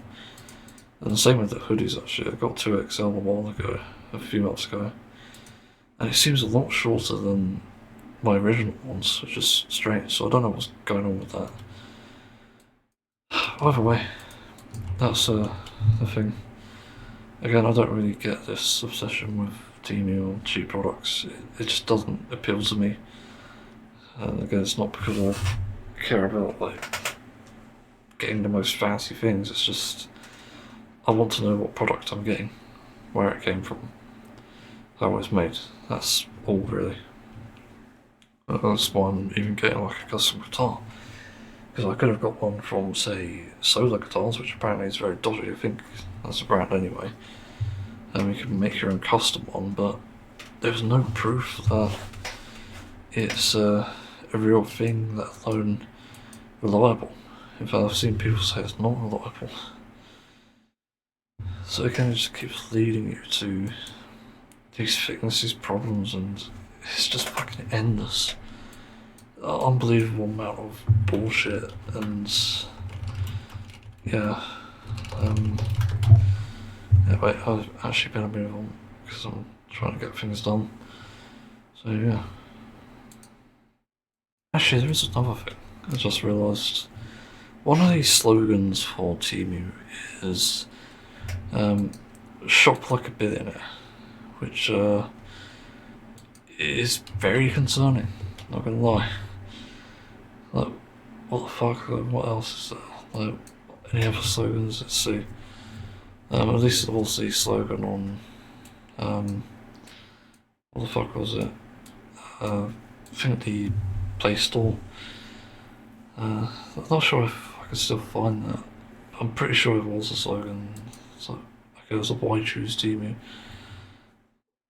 How is Temu able to offer lower prices? Temu connects directly with cost-efficient producers. Life effectively price goods by eliminating multiple middlemen and shipping directly from the factories to consumers. Customers benefit from wholesale prices from the source. That's not exactly true, by the way, because it still requires a way to make them. It doesn't mean it's ethical, so there's no proof of that. Offering a wide range of products, yeah, that's pretty much irrelevant. What the fuck else have we got here? Free returns with 90 days, that doesn't seem right. It seems like there's a gimmick to that for more like exceptions and details, yep. Plus adjustment within 30 days. Payment, what the fuck do you mean? Tree planting program, doubt. Again, this is like greenwashing. It doesn't really fucking matter because a lot of these things, these products will offset where they come from. I'm assuming the origin of all these products and factories are from China. Oh yeah, it's making it African, that's interesting. You're shopping on Temu in South Africa, even though I've got language English. Let's change it back. Yeah, I can't really find that shop like a billionaire gimmick, but anyway. This is my problem again. It also incentivizes you to essentially shop like that. And so you do get that problem where you are actually like shopping like a fucking greedy cunt. There's no politer way of putting it because that is what's happening. You know, you want something from it and you think, oh, I'm gonna buy everything. And then it turns out, well, the things you bought are shit, or maybe they just don't live up to your standards, there's something wrong with it. And yeah, like, there's so many fucking problems with this here. It's quite obvious from the get-go. There is a gimmick. And that is you're expected to buy in a very greedy way. Okay, I'll switch to the country, which is good, so now I can actually see prices like, because I know prices of things maybe have increased, but I'm pretty sure they are like a bit different now. And yeah, like I remember 128 gigabyte USB stick costing tons back in the day. That's a weird one. I'll throw back to the past. But now they cost next to nothing, so there's not really fair pricing. I'm a toy cheap for £3, fuck off. M was it to that, it's actually £4, but either way. Yeah, not really nice sort of thing. I've watched it before and it's not great. Yeah, it's one of those things, I think people ground it to a certain thing like religion and stuff. And that's why that tends to work. It's not really based in any evidence, it's just placebo. What else? Glasses wipes useless because microfiber is more superior. Toenail clippers for 82p, Jesus. USB dust plug, that's kind of unique and cheap. Is that LED pack of lights or something? Yeah, very interesting. Sorry, I'm just trying not to laugh at this fucking enemy in here. Fucking dragged it in. It's funny. Oh god, having an interaction. It's just getting healed.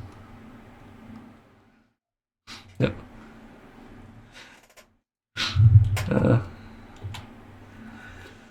Yep. Go out into the field, sorry. Fell in the suit. Okay, look.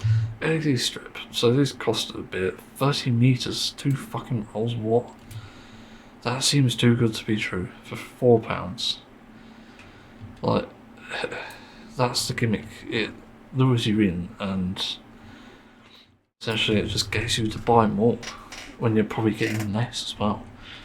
Like, how do we know that's actually 30 meters in 100 feet? And like, what else does it offer? Like, remote 44 key timer function, also control, suitable for music runners, like what the fuck? And also, a lot of these things are kind of useless too. Like the sink plug, the drain plug is actually kind of useful, to be fair. I have one of those and it stops food getting in. You can just pick it out. I don't usually do that unless I have gloves. There's also a stainless steel filter one as well. It's useful. Like, it really varies. Again, it gets you to shop like that and it incentivizes you being more greedy and expecting more, which is an ethical dilemma in itself. Because I don't think we should be doing that. That's a very bad habit to get into. You can't have everything all at once. That's just stupid and it's dangerous. I genuinely do not understand that. Even looking more at these things. I don't have use for a t-shirt, I don't have use for egg holders. Why the fuck do people need egg holders anyway? Don't you tell me where they fucking come from. A bit stupid. Custom wheelie bins, like numbers. I was gonna say £2 for a wheelie bin, that's fucking crazy. It's a sticker. But it's really cheap compared to what you get elsewhere. Like, just stuff that you just don't use. Yeah. I'm trying to find something else with HYPERSKY. I guess like guitar picks or not. I use sand grips, guitar sand grip, guitar pick, why not? So that's what I usually use, and see, like non-slip, that doesn't necessarily mean non-slip. It needs to be fucking like rugged or something. Like, I don't know if you can hear it, but it's like, that's texture, it needs to be that. And that's on the side which isn't so sandy. Top, on the other hand, is sandy. But you need picks like that, so these are immediately useless. They probably go in the bin most of the time. And a lot of people wouldn't even notice if they hadn't actually tried a sand grip before, because sand grip is fucking good. I used to have problems holding my pick all the time. And sand grip just solved that problem. And what do you know? There's not a single sand grip, even though I searched for it. I got mine from Ibanez, for anyone wondering. Pretty reliable. Yeah, like, price, like, it's cheaper here, obviously.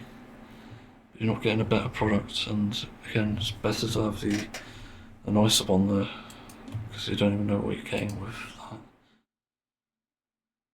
Yeah, I don't even know what to add here. Just stop trying to be greedy. That's literally my only advice. It creates a bad habit and doesn't help your mental health, really. You do need to space these things out, and a lot of these things you don't fucking need.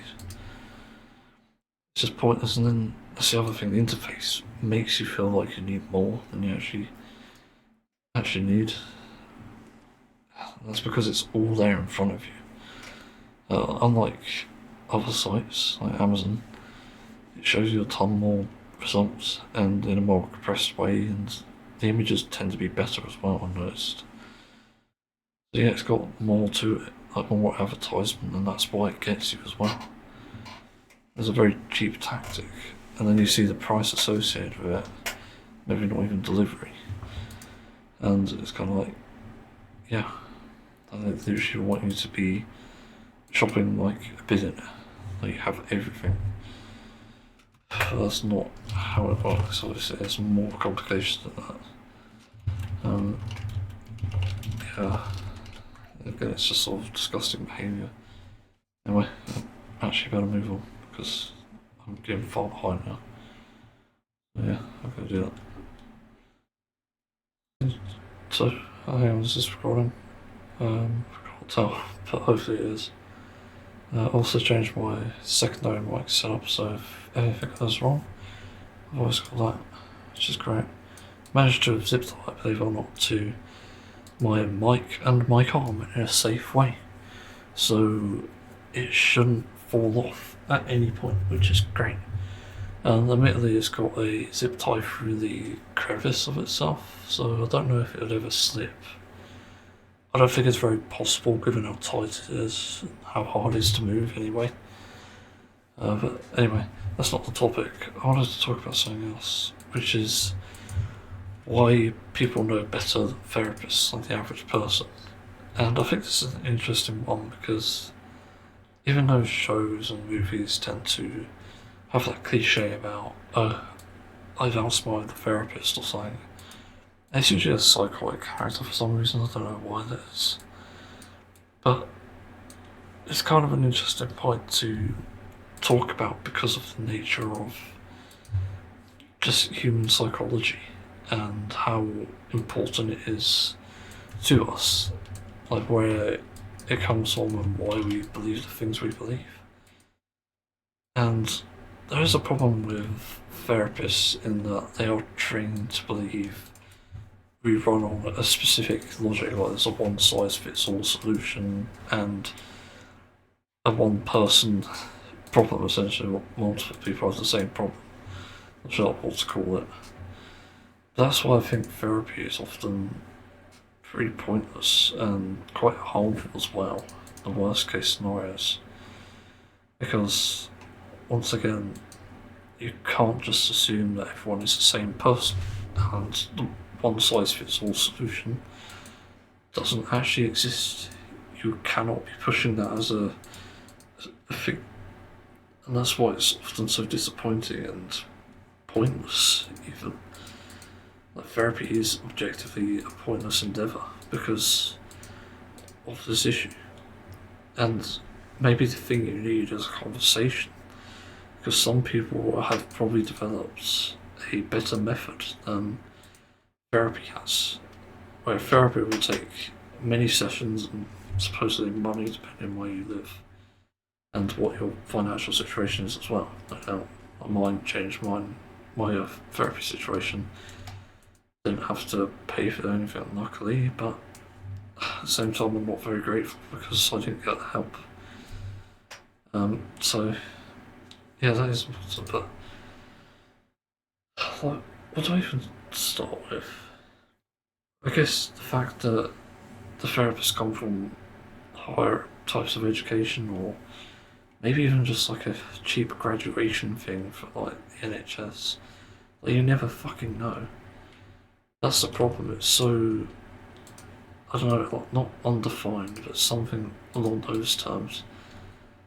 It's basically like you're taught a certain thing and you're supposed to believe that because it's what you're taught. But it isn't always true. That's the issue. So what you're taught in some places may be wrong in others, but it may be right in others too. That you never know. And that's partly the first issue. Admittedly, I don't know what goes on in the education process and whether to be proven wrong there. But there's no fucking way that a therapist can just somehow, quote unquote, figure you out from a few questions or even just the reason you're there. And that is inherently an issue because you're again a complicated being, and there are people out there who just are complete assholes. It reminds me of the pirate software thing. Actually, I was going to talk about that.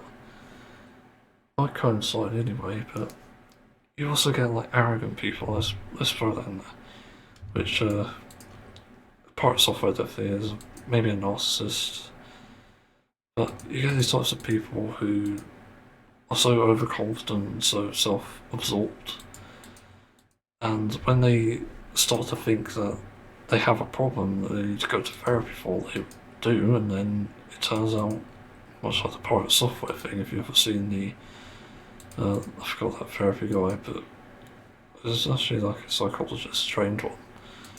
But that sort of interview he did, and pirate software just being like, well, I don't believe you, like, I'm not a narcissist or something like that. Just absolute fucking cinema, but also it's just shitty. But I don't really Healthy Gamer, that's it.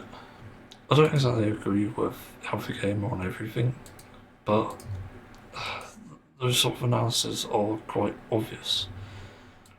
I think anyone could figure that out, and honestly that's better than most therapists even do. the fact that they can call you out on this shit is impressive, and that's credit to Healthy Gamer, obviously, because that is very good. To fucking point that out. Like, put people in their fucking places, please. Do that more. But yeah, that's one of the issues of therapy as well. You can't assume that everyone with a problem is going to want to solve that problem. Even if you kick them, or you could kick them, but if you drag them in kicking and screaming, that's what I meant to say, you could still have the problem not being able to convert them because they are just that sort of person.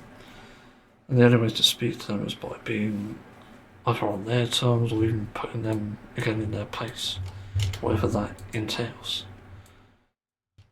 And that's one of the only solutions to a pretty terrible situation overall. We cannot ignore that, seriously. It is important to acknowledge those things first, because literally, I wouldn't say the world depends on it, but people's lives and society depend on these things, and to get to the bottom of things is more important than to just ask a bunch of questions that don't mean anything and then suddenly say, oh, I've got an idea, I've got something you can try, and then it doesn't work. It's much easier to just jump right into it, figure out this person, and then tell them what the problem is. Like, I've had people telling me what my problem was with, for example, when I used to try and date, I could have actually been far improved in that sense. I could have actually solved the problem and ended up with a date in the end, but nobody actually helped, so I never actually got there. It never actually happened, which kind of sucks, but at the same time I'm happy to be single now. It's more of a blessing than a curse, like I used to think it was. But the anguish doesn't really affect me anymore because I feel much happier just being in my own headspace and not having to worry about that sort of thing. For most, I'd ask for an encounter, but I don't know how to even have those. And to be honest, I don't feel very safe either way, so it's not worth it. But anyway, I just think the therapist is pointless, and then I go through my experience and how that was just torturous. It didn't benefit me in the slightest. It's not because I supposedly knew better than the therapist, it's because the therapist was not helping me in the slightest, and I don't think it was like a malpractice sort of thing. I do genuinely think he was trying to do his own job, but the problem that I came to is the advice I was getting from him wasn't sticking, it wasn't landing, and even then I only got like 2 or 3 things that actually helped, and one of them was imaging, the second was grounding, and the third I can't remember.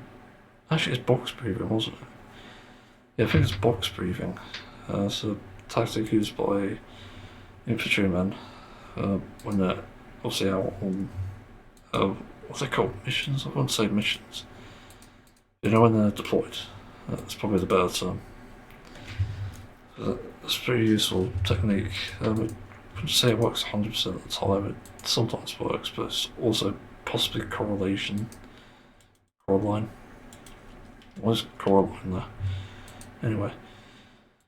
Yeah, but I had a total of, I think, 24 sessions, I'd like to say. Obviously over the span of weeks, and I just didn't find any benefit at all. I got all this fucking supposed homework, which I didn't even want to do because I'm not even motivated to do it. Because I'm in therapy just to get the motivation, that's the thing.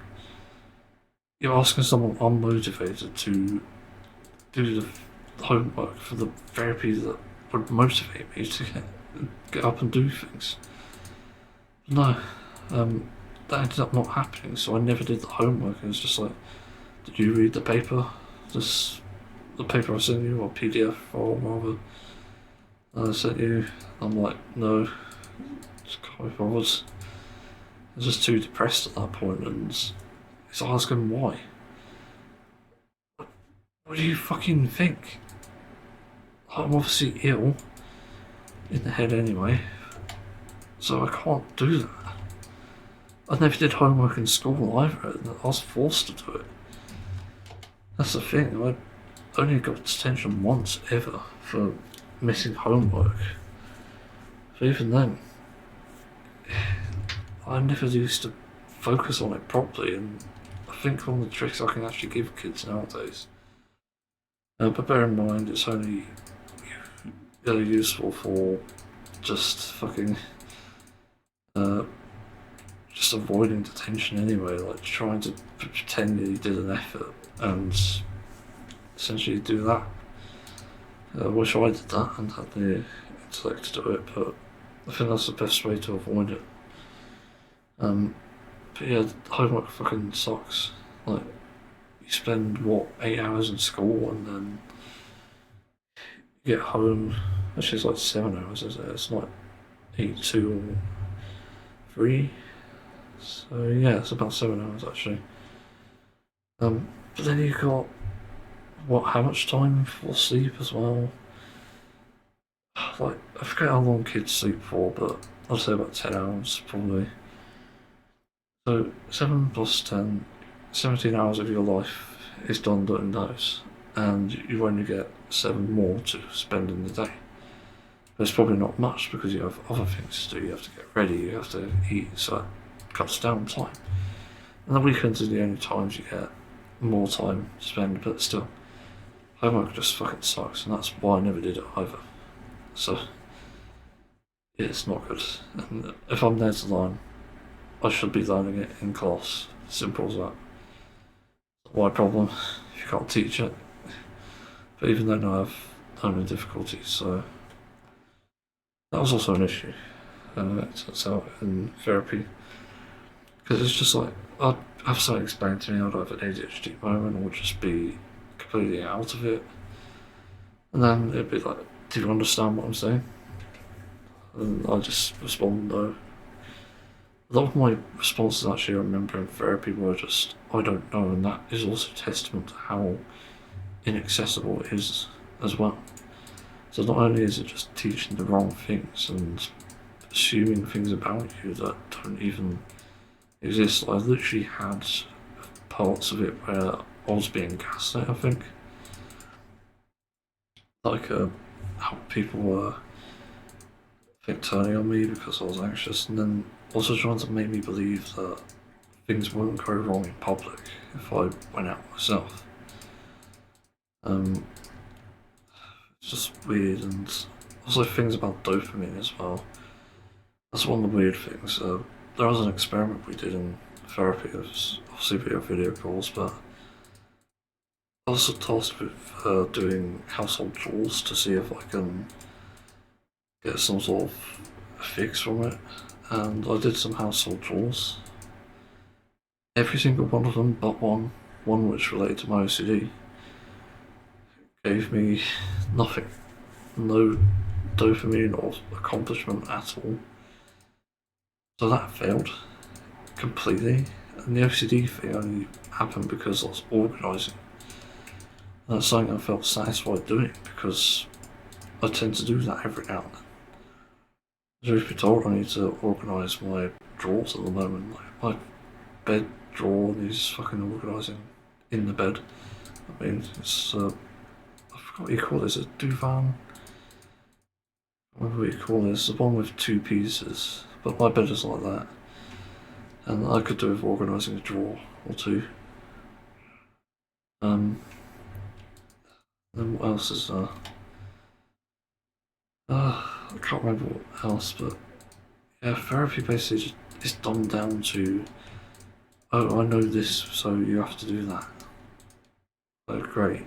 This isn't even about me in the end, it's about what you've done in this fucking stupid education system that isn't actually about helping people, it's about helping yourself, it seems.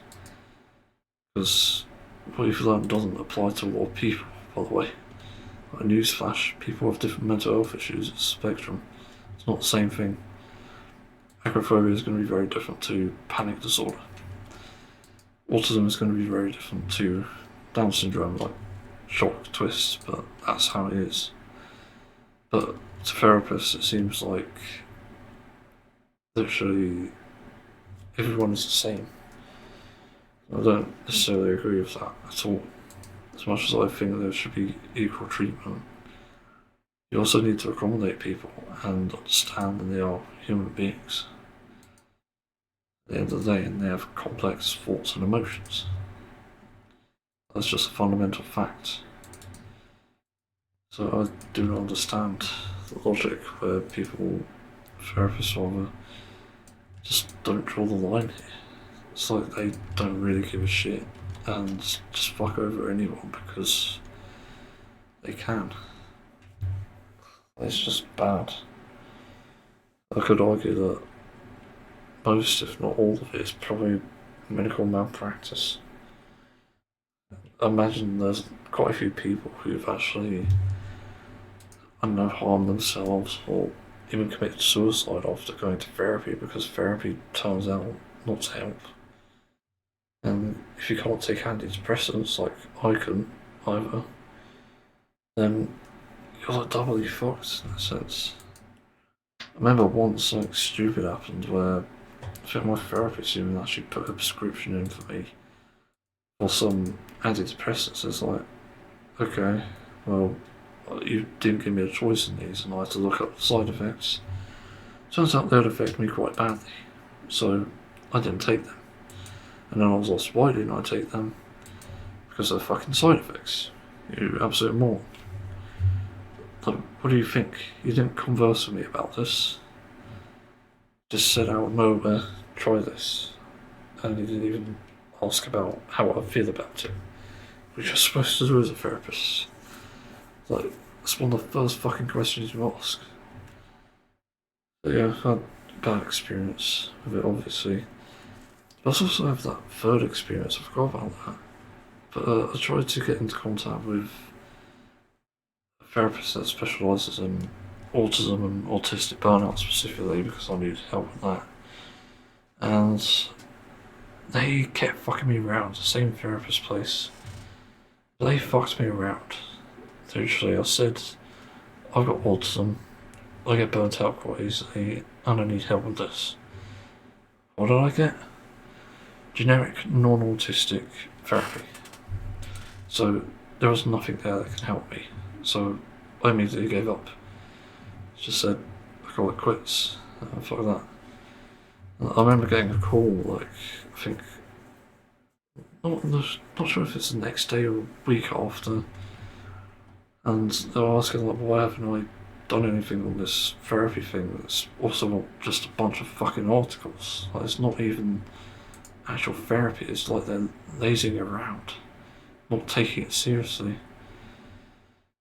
They asked why, and I said, like, it's not for autistic people. I'm not going to get any help from this because it's not designed for me. And they didn't have a response, so I just said, fuck this, and hurry up. Didn't hear from them since. Yeah, it's unbelievable how bad therapy can be. I'm not sure if I've talked about it already, but I haven't, and there we go. I felt like it's necessary to bring up because I just hate the mention of therapists at this point. I just genuinely don't see a point. And it's quite awkward as well, given I've already struggled with communication. There's a lot of silent moments, and I'm asked to explain a lot of things, which I can do if I'm asked. And sometimes it's like, okay, we can not talk about that. It's just like, what the fuck? This is why therapy needs to be catered towards these specific issues. If someone has a trigger warning, fucking accommodate that. If someone has a phobia, accommodate that. It's not hard. You ask people questions. Say, is there anything I should know? Is there an issue that we can help with? and you get on with it. But you don't need a fucking therapist license to do this, by the way. You can literally just talk to other people. And sometimes you get good advice from other people. I think overall I've got the most useful advice from people I've met online rather than therapists, and that's because they actually genuinely have experience and care about helping with these things. The amount of autistic people I met online is pretty crazy, and can sort of support each other in that sense. Well, I did when I was more social. Yeah, it's literally just crazy to me how therapists are just so useless in that front. They just can't, or just incapable of helping you. Whereas another autistic person will give you more useful advice than they have, than the therapist. Anyway, I'm starting to get tired and I don't know why I'm with Tifo again. Where the fuck is it coming from? Anyway, I better move on, so yeah. So, this is probably the last time I'll ever be in, well, Zadnor and Final Fantasy XIV. And that's for a very good reason. I am just fed up of it. Frankly, I think it's one of the worst things they've ever added to the game. Perhaps a bit worse than Occult Crescent, in my opinion. Because really, Dawn Trail was kind of neck and neck in terms of the Relic grind. Really, this is just more tedious work and felt unnecessary as well. It's mainly the one-time grinds that made it painful, but even then, getting groups for Delubrum, getting those bitter memories as well, and even like the clusters and stuff like Castrum, which are completely RNG dependent because you need Castrum to spawn to begin with. I had so many issues with Zadnor, and even now, it's still a fucking problem. I'm just waiting until I get kicked at this point before I move, because I can't be bothered. Yeah, I just don't think I have the will to continue in this, to grind out metal and then obtain obviously more DPS buffs. There's no fucking point. I was kind of willing to a few hours ago, maybe thinking I could just join Del Radio, I can't remember what you're saying. I could join that later with obviously a DPS stack of 6, so makes sense to try that, but as I'm going to explain, it's got too many problems. So one of the first issues is you have to have a build that's built around defense rather than offense. So as I said, enemies are still overtuned as fuck. They are. Even if you play tank, you'll see this. You need like Bloodsucker to actually succeed in anything here. And that's one of the bigger issues as well. The fact that defensive capable like characters and jobs are just not capable because everything hits too hard. The lost stuff doesn't do anything. Spirits. It's just a disaster. There's no other fucking way to describe it. And then obviously all the grinding and stuff in between with like critical encounters and skirmishes are a problem in itself. Like they are such an issue that I'm just gonna leave at this point. They are like such an issue that it causes like wipes and metal loss in insane ways, and this is a problem as well. I don't understand why you lose XP. This, as far as I know, hasn't ever been a favourable thing in any game that I've seen. I don't know anyone that's actually said, oh, I'm thankful that I lose XP every time I die, as if dying wasn't a punishment enough. It just doesn't make any sense. But then that leads to issues and exploits, because now people can exploit these things, so someone could just play tank and pull enemies into places where you'll get killed. So everyone wipes. and then you'll have cases where people just aren't that good at the game and they'll wipe you as a result.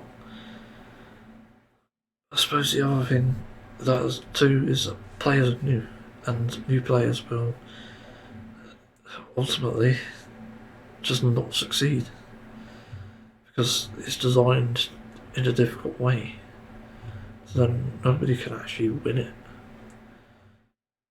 It's just real shitty. It genuinely doesn't make any sense. And one of the situations I had recently, and to be honest, it's like probably the second ever time it's ever happened, I think. We lost a critical encounter called Time to Burn, which anyone who knows that it's probably the most difficult one. Like, we got the wind guy in the first zone, but this one is just fucking torture because it piles on so many different mechanics. It literally feels like a savage raid. So its gimmick is that there's a timer thing on the floor, but it's not a big deal because it's really a secondary thing compared to the rest of the mechanics. Then you get these things on the floor that spawn circles that have a cone attack, but they have 6 charges, supposedly. And when they count down, because it's on a timer, they will turn 90 degrees and aim in another direction. So essentially they're facing behind them when they finish the countdown. And this is easy enough to figure out.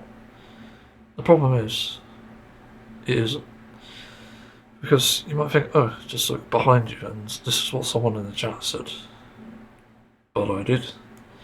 And despite that, the charges would still target us for some reason. In every way possible, like on the timer phase where obviously the floor is on a timer. I was standing on the sides where it's supposedly safe, always, and it was the top one time that I actually did this critical encounter last. And it was safe, but supposedly it just isn't. Like, it's so fucking weird. It just seems like it changed its direction just randomly, rather than by the 6 charges it has by default. So it aimed itself towards me instead of where I was standing safely, which is in the beside one, where there's like a side bit. So it just doesn't make any sense. And that's weirdly enough one of the best ways to counter that. Which weirdly enough I just remembered. It's just to stand near it. But then you get these balls that just randomly appear and then they attack from 3 different directions. Which is also just insanely overtuned. You don't need this. Especially when it's hard enough to read that fucking timer. And this has caused so many issues. But then there's also like AoE attacks which feel completely unnecessary given the difficulty of the mechanics. It's just like more insult to injury. And so over the course of it, literally it can end up that the metal gains that you would otherwise have made from skirmishes in that time end up outweighing the metal you would have made from this specific critical encounter. Because the critical encounter is fucking overtuned. And some idiot overtuned it. That is quite obvious. That is really one of the dumbest things I've ever seen in this game. The wind thing I can understand. We know that mechanic if you've done the raid, and you should have anyway. But the timer? Like, no. Where the timer thing doesn't make sense is it doesn't even follow the raid boss. It's got the same idea. It's from the same raid as that wind guy, actually. And some of the mechanics in this game are actually, it's just weird. Like, they've literally just copy and pasted it. That's the other thing, it's lazy. But it's different in a way where it's just difficult. It's hard to predict. And in the end it becomes a game of RNG. I remember the one time we actually completed it. This fucking red mage who knew somehow how to do it. I don't know how, they weren't even a veteran player from the looks of it. Just did it instantly. It's like, what? You are a fucking gold gamer. I don't know how you managed it. It's just like constantly dishing out revives and getting everyone up, and we completed it. But everyone lost so much metal, it was like, this is pointless. Why would anyone fucking engage with it? And at that point, it even incentivizes, oh, we need to blacklist certain critical encounters because this is ridiculous. You know, if you were to go onto the wiki and obviously get a list of encounters, and you obviously look at all of them, you see the mechanics and stuff, and then you decide which ones are doable and which ones are not. You also put the ones on the blacklist that you can't do. So that's like the most rational way of doing it. But that encounter is like one of the most frustrating, and the recent one I had this morning, I've had multiple as well, I think, throughout, but this one this morning, it was hellish. Because everyone was dying. Obviously we had this tank saying, well, you need to look behind the thing. Yeah, we're doing that, but it's not working. It doesn't do anything. And there's no safe place in that, which is annoying. But as I figured out before, it actually turns out you need to stand next to it, next to these cones, because that's the safest way you're going to avoid damage. But even then, if you run the wrong build, you just die in 2 hits as a DPS. And because our fucking healer, for some stupid reason, wasn't joining any critical encounters, there was just no way around it. So we ended up getting fucked in the end. Also, I'm going to unbox lockboxes, I keep forgetting to do that. My god, it is one of the most painful grinds there is in that. That's even more painful than some of the Eureka stuff, to be honest. I genuinely can't believe it's actually a thing. It's so overtuned that I genuinely wonder who designed it. Because they obviously aren't playing the same game here.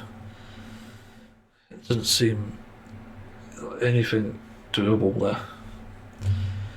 But even then, like, Dario, I can't remember if I can say it, is difficult in its own way. And I've never really liked Dario. I've tried to like it, and even doing it a second time, it's like, yeah, it's really hit or miss, but the main issue is that it's overtuned. You just die in a few hits anyway.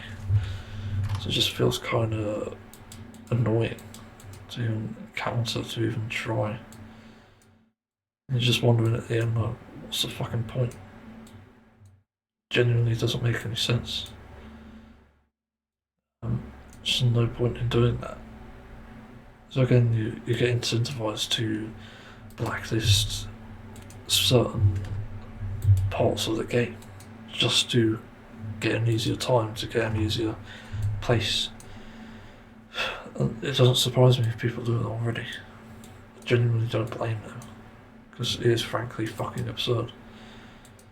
There's no reason for this difficulty in this. And it's not even like a thing of like, oh, it's a tutorial mechanic. No, nothing to do with a tutorial mechanic. It's literally fucking ableism. Fucking nonsense.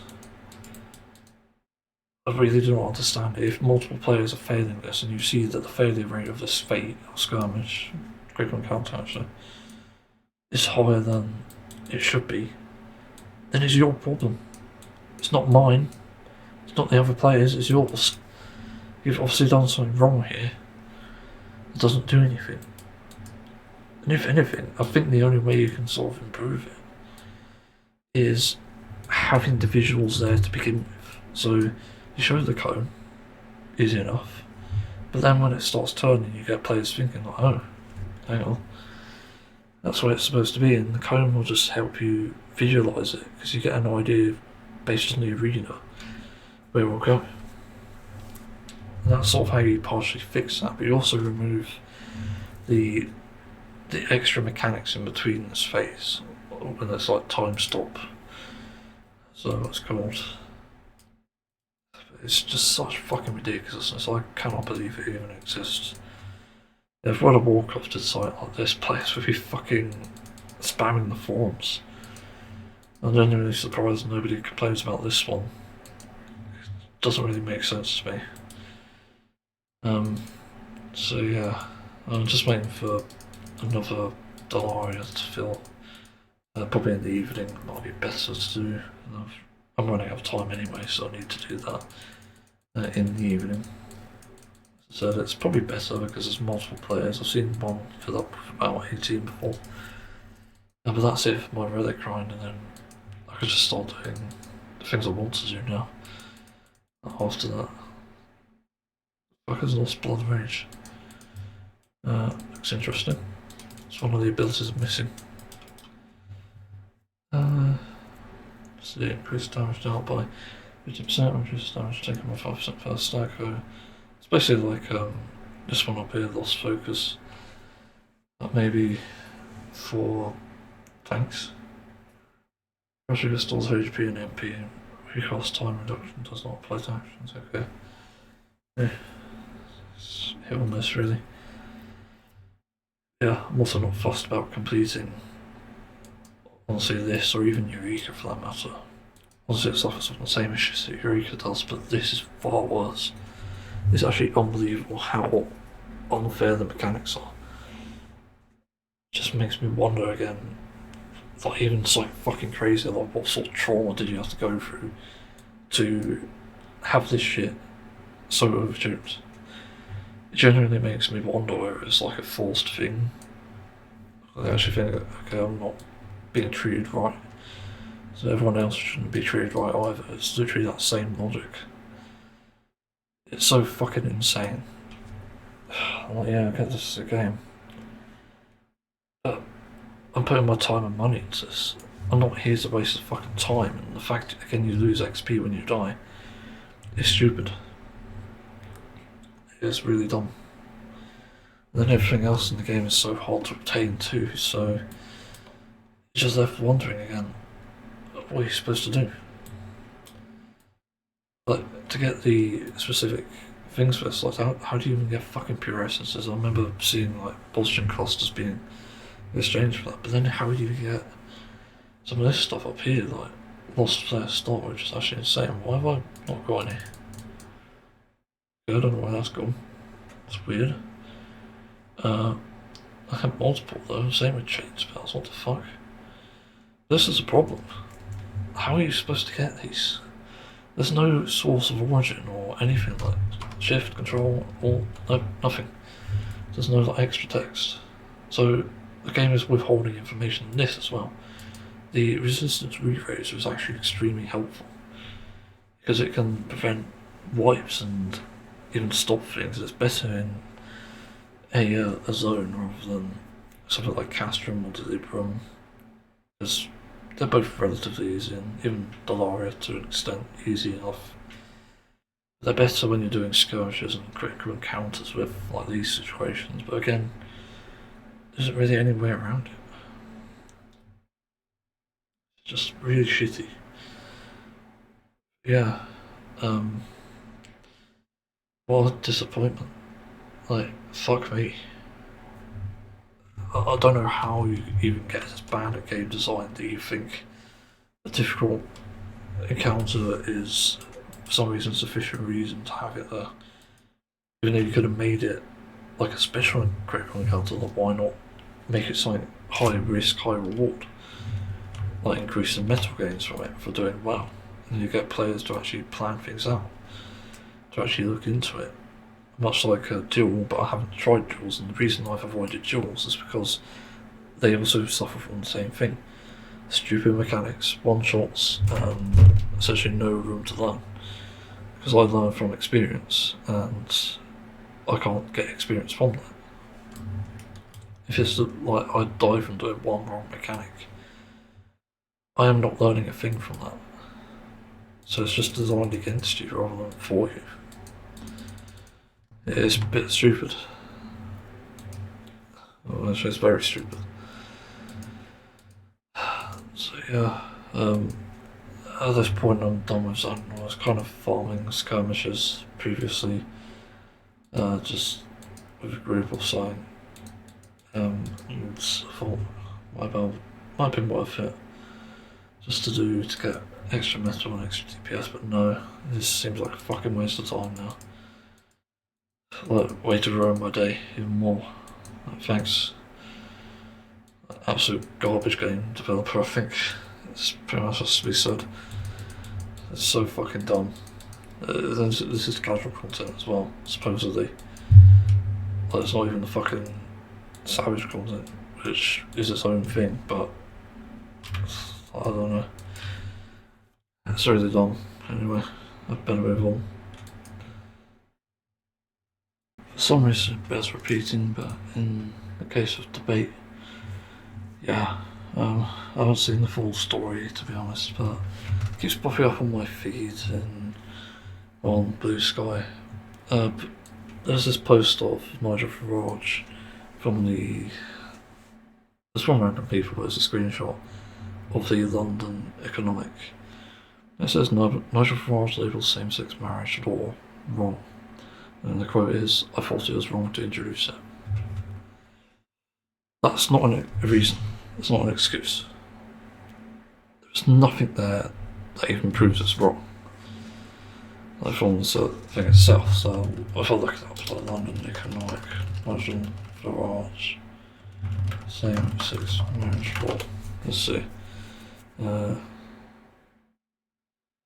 Apparently it was back in 2025. Just wait. So what does it say? Nigel Farage has civil sex wrong in a bizarre LBC phone-in show. The from UK leader joined presenter Nick Ferrari to take calls on rare topics from the NHS to the economy.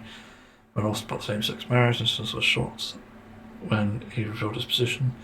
It comes after Farage was caught echoing Donald Trump rhetoric in a bid to woo voters to tie for the next election. Asked whether he supported same-sex marriage, the collecting MP said it is a settled issue. I didn't support it. I thought it was wrong to introduce it to the public without even putting it in a manifesto. I was very surprised that David Cameron did that. I thought civil partnership agreement that we had was actually working equally and fairly. So I thought the work that was done was wrong, but we had moved on. It's really worded in a strange way. It also says Nigel Farage also said cabinet ministers should not be politicians. What does that mean? Sparkling accusations that he wishes to make the government unaccountable. I think the way we run our country is ridiculous. We've got cabinet ministers in charge of departments over which they have absolutely zero knowledge. They often lost their job for 12 to 18 months. I mean, barely time to get their feet under the table. I understand the brief, but we're stuck in this mindset. The cabinet must all be politicians in the House of Commons. Why? It's nonsense. Farage continued to cite example the US administration's got the Senate and the Treasury Secretary, who he praised never having stood for election in his life. It's very weird. There's like no reason. There's no disproving here, which I think people need to come to understand. I think we need to spam this on X. We need to get this out there, this message. But when nobody can actually justify their reason, that means they're wrong. Margaret White and even what I'd call the Marber make. Wait, no. I don't know, there's like a British version, you can say that. Make England great again. But, you know, those sort of crowds need to hear it because they're not actually going to win. The truth wins in the end, and that's a fact. It may not mean, obviously, politicians win, but that's besides the point. The truth is always there, and it cannot be denied. Because it's always there, nobody can essentially refute it. And that's why I think it's so fundamental to get to the bottom of these things. Like, why is there such an issue with same-sex marriage laws? I genuinely don't understand this. Because I'm not necessarily biased myself. In fact, I've never had a relationship or like physical encounter with another man. But it's crazy to me that people somehow find a way to make it seem wrong, even though there is no proof that it's actually wrong. There's no evidence to suggest otherwise. There's nothing. There's no study. Absolutely zilch. There's nothing. That's what I want to get to the bottom of. I want to find out, is there a reason? because I should be concerned if there is. If it is wrong for whatever the reason is. And then let's use the example that a study could even prove that gay marriage is just worse for human population, society, and even like children, for example. It could be. Because you never know. It could mean that parents, obviously having gay parents, could actually lead to problems of bullying, but then the issue then becomes why aren't schools dealing with bullying? So we have to also be careful with that, because it's important to get to the bottom of these things. Where does this shit come from? It reminds me of a really sad story about fucking people with disabilities having children and then getting bullied for it. For the children. That's what we need to address essentially, rather than again the issue that, oh, it's gay marriage, it must be wrong. I just prefer to understand where the fuck this even comes from. Like, why the hell is the proof? Where is the evidence? Because you can't just be saying this stuff within it. It's like saying, oh, drinking water is bad. I think that's wrong. Or you can even say like, oh, straight relationships are wrong. There should be no laws protecting them. And you know, I don't need to give a reason because it's the same as yours. Like straight marriage is wrong. Well, why not just put that out there? And I don't even need to say a reason because this is what they're doing. And then if they ask a reason, that's hypocritical. But they're actually fucking cornered in that sense. So yeah, let's outlaw straight marriage. Sure, let's go with that. Anyway, I'm gonna move on because I might have a fucking heart attack at this point. Not stress I'm under. So yeah. So, League of Gentlemen Season 2. I was just finished it. As I said, I was going to watch it even if I just didn't like it. Because I wanted to see what goes on. It's not really that obvious really what's happening. But I will say this season is definitely the better one. It's good, but I wouldn't say it's amazing. I think a lot of the humour can be decent. I wouldn't say it all lands, but most of it probably does. But in terms of story, it's progressing more, rather. And you get to see more of the characters. There's definitely some interesting moments. So I remember, I think this was the season where there's like blackface. It's just, for fuck's sake. That's all the point of it. Yeah, it's all offensive for offence's sake. It's not really to, say, harm anyone, which is where obviously it becomes an issue. But it's quite entertaining here and there. Can't fault it. It's something that I could watch, but probably not a second time. So yeah, it's just an improvement over the others. Like the acting's a bit better. Certainly the effects are a bit better too. There's more of a story, as I said. The characters are a bit more defined now because they weren't really before. That's interesting.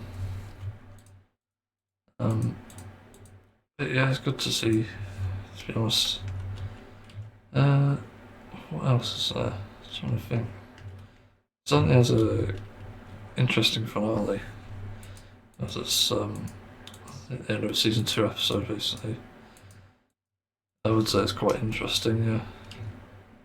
Because it obviously is a follow-up on part of the story, but also it's quite weird because we know about this from ages ago, but for some reason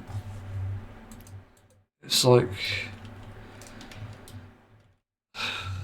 yeah, like, it's so weird. But they only followed up on that bit of the story then, and I thought, okay, where did this guy go? It turns out he was here all along, and I didn't really fucking realise that. So it's very interesting. So yeah, I didn't really expect that, to be honest. But either way, it's somewhat good.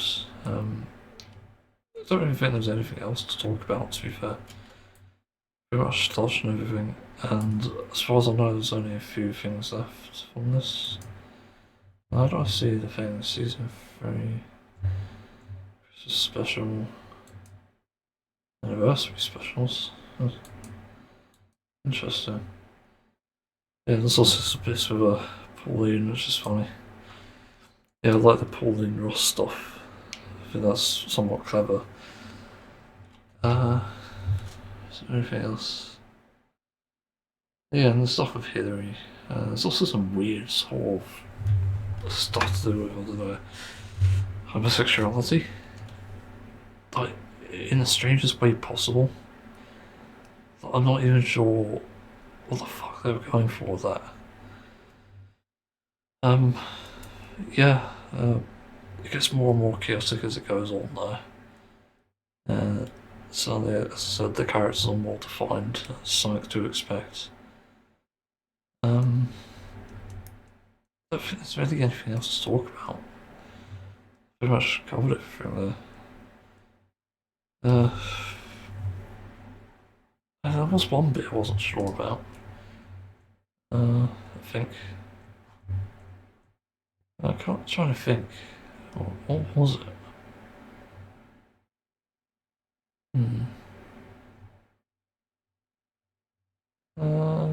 Can't really find it. But there was a bit where I was like, bro, shit, it's just one of those things. So fucking bizarre and off-putting as well. No, it wasn't the girls holding the vaginal douche. I can't see it. Trying to look in the notes, but I'm not seeing it. Yeah. I would say it's a good season so far. So, yeah, let's move on. I don't know how I haven't talked about this, but I had one of the strangest dreams. One of the bits of content of it I won't go into because it is really fucking weird and it's related to some of my really personal issues. So I don't really feel comfortable talking about it. But yeah, like, it got even weirder because like, after a certain point in that dream, I started to imagine literally just being at someone's place. And it was sort of like a fantasy world. It wasn't even like high tech or anything, like modern society at the moment. Weird enough, it's almost like a Final Fantasy XIV area in a weird way. It's all mixed with like, I don't know, like Italian architecture. It's so fucking weird. It's such a, like, I don't know if it's vivid dream, but maybe it's vivid. But yeah, it's just got so many strange happenings in it, and one of the weirdest things that I only just realised could be a Black Mirror episode is for some reason to do with Palantir. Yeah, that thing. The surveillance cons who are trying to hijack the NHS. And it got even weirder in this stream because somehow, for some reason, I was at this guy's place, obviously, it was probably a friend, I can't remember what it was. And he had a bunch of this Palantir nutritional food.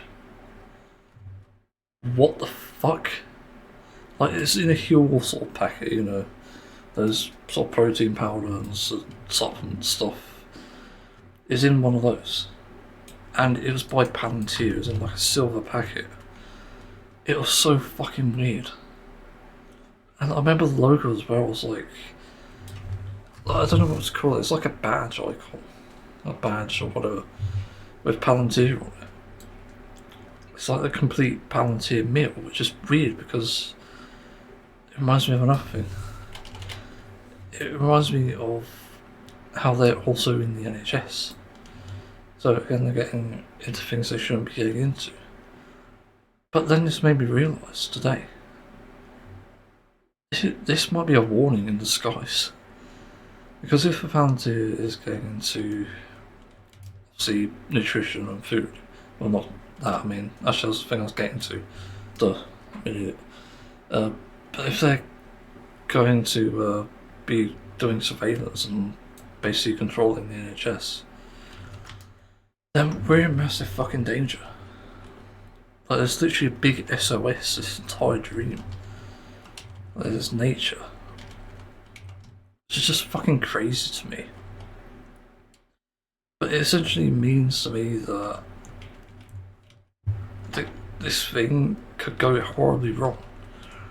With so much surveillance and control from another authority or place, it's just bound to go wrong.